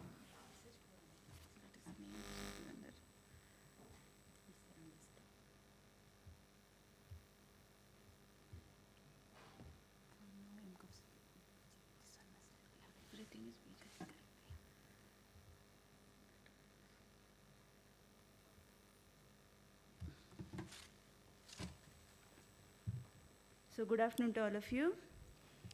Already Venkatesh Kamath has given a crisp overview about the placement activities. And to secure a good placement, it's not like always you should have a personal skills. It is always required that you should have a sound technical skills. So without knowing the facilities available at MCOPS, it is difficult to explore to all of you. So I'll take you through the research facilities available at MCOPS as well as MAHE so that you can develop your technical skills as well. So as all of you know, we have 8 departments. So these departments are engaged in research activities that significantly help the institution in achieving the excellence and to attain the top rank status. Department of Pharmaceutical Regulatory Affairs and Management, Department of Pharmaceutical Biotechnology, Department of Pharmacy Practice. Now let us see this short video wherein you can see the facilities and infrastructure available at MCOPS.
So that's about the sophisticated facilities available at MCOPS.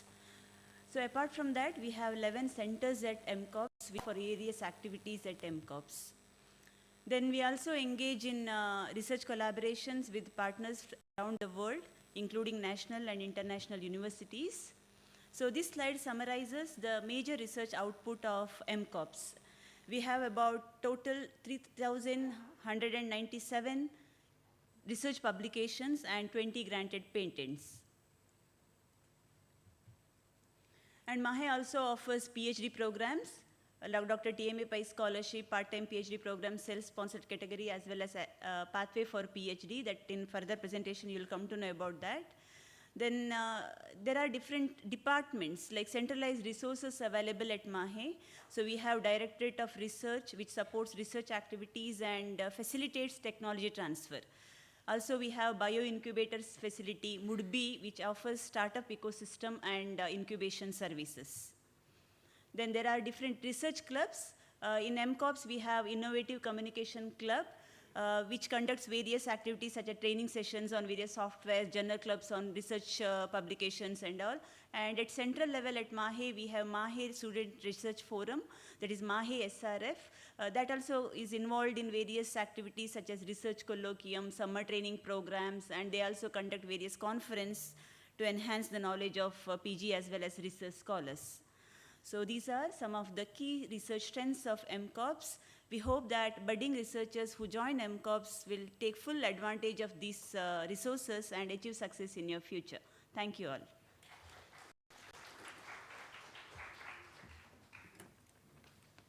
Thank you, Dr. Usha, for thought-provoking journey into the world of research. Entering into the last session for today, education is a journey that requires not just dedication and passion, but also the right support and encouragement at the right time. One of the meaningful ways to recognize talent is to motivate achievements and remove financial barriers is through scholarships and endowment awards. To enlighten us about various scholarship and endowment awards available, their eligibility and the opportunities they present, it is my privilege to invite Dr. Raghu Chandrasekhar, Professor and HOD of Department of Pharmaceutical Biotechnology, MCOPS. Over to you, sir.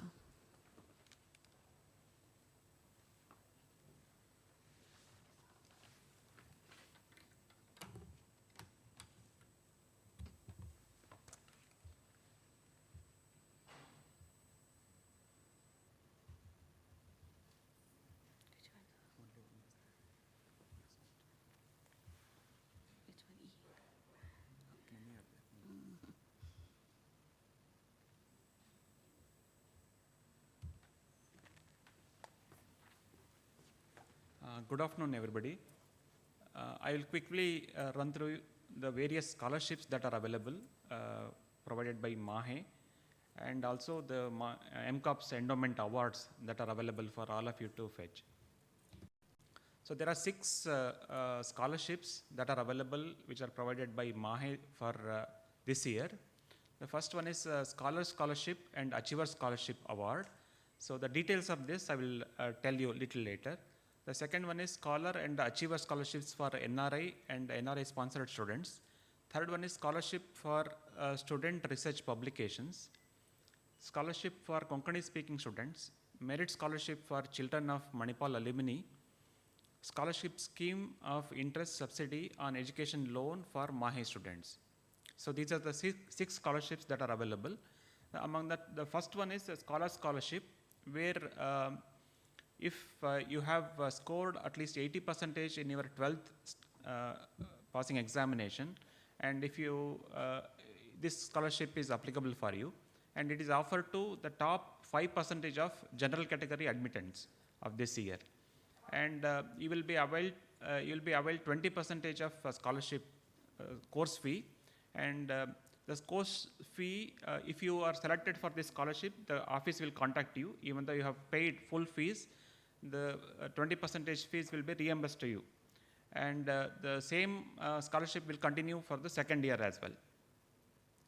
For Achiever Scholarship, this is applicable for the students in second year. That means once you complete your first year, based on the marks that you secure in your first year, this scholarship is applicable for you.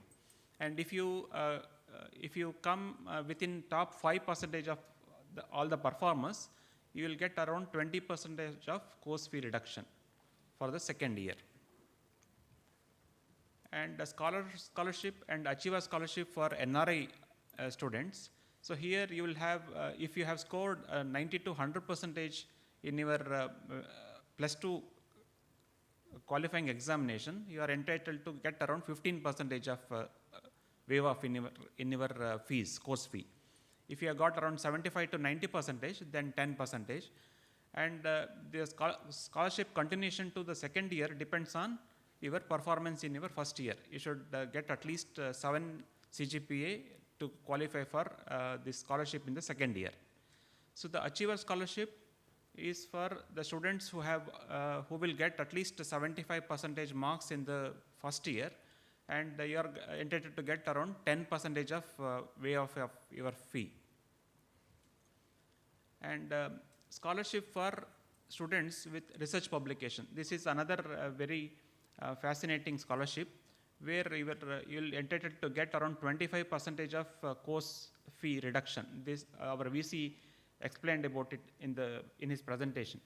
So if you publish a paper, a research article in Q1, Q2 or Q3 journals, or a review article in Q1, Q2 journals within first year MPharm, that means first semester and second semester, before you complete your second semester, if you can publish a paper, so you will be eligible for this scholarship, where you will get around 25% of course fee reduction, or up to 1 lakh rupees reduction in your course fee for the second year.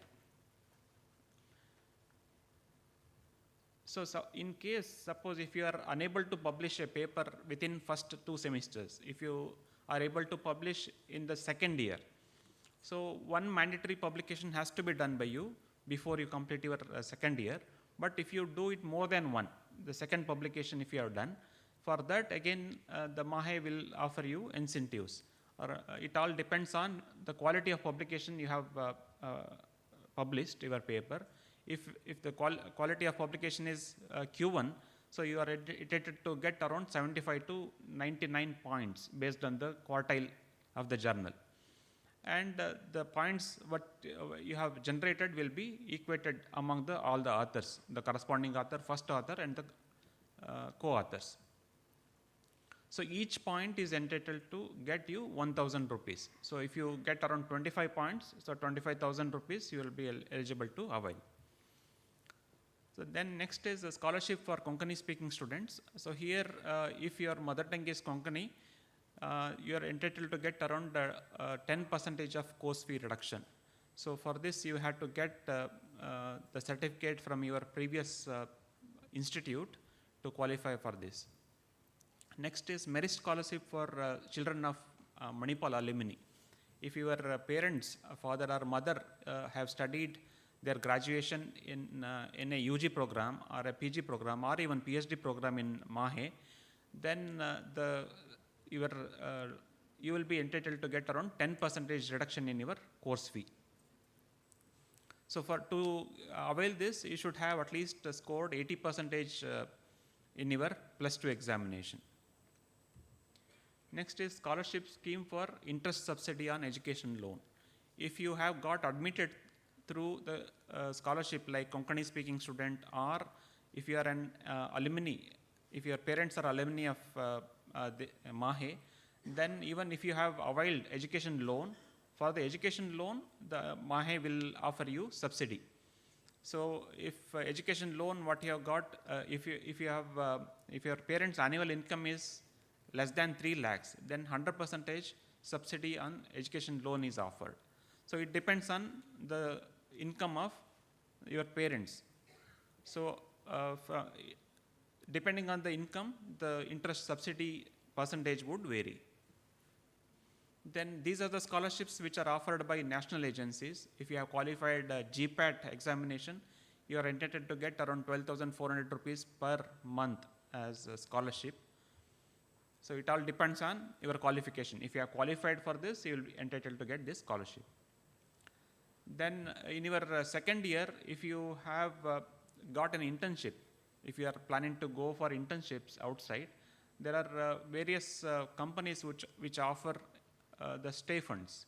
Like we have last year we have certain industries who offer up to 25,000 rupees internships. Every month you'll be getting around this scholarship, and you have to complete your tenure within 8 to 10 months. And based on your performance, if there are any vacancies, they would regularize your job also there. Then this is another scheme which we introduced last year, pathway to PhD in master's program.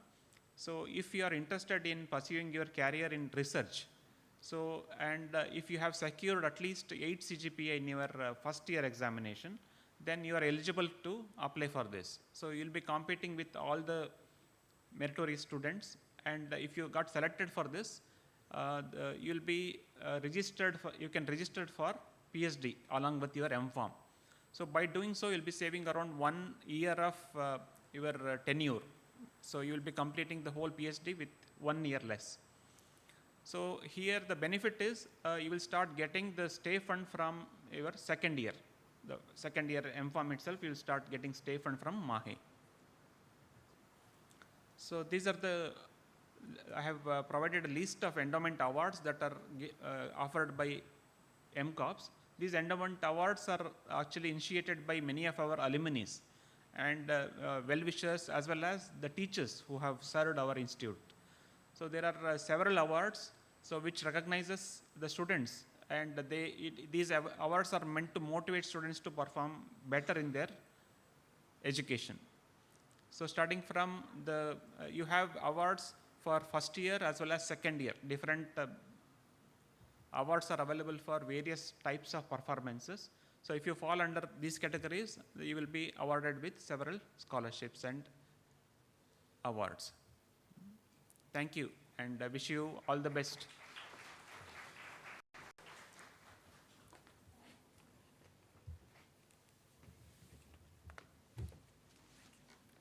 Thank you, sir. So,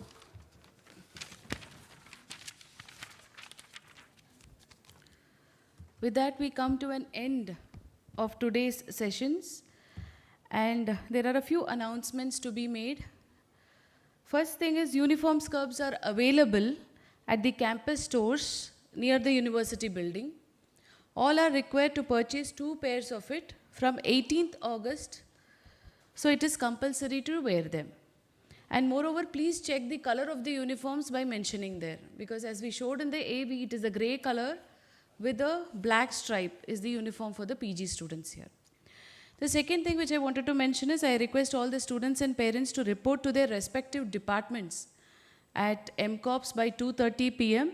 And a special mention, Department of Pharmacy Practice will be going to their department, which is available at KMC OPD building on the 5th floor.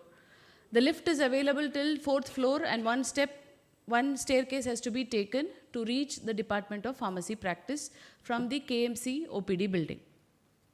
Okay. With this, we conclude the session. May your journey in M.Pharm be filled with discovery, purpose, and endless growth. Thank you, one and all. Thank you very much.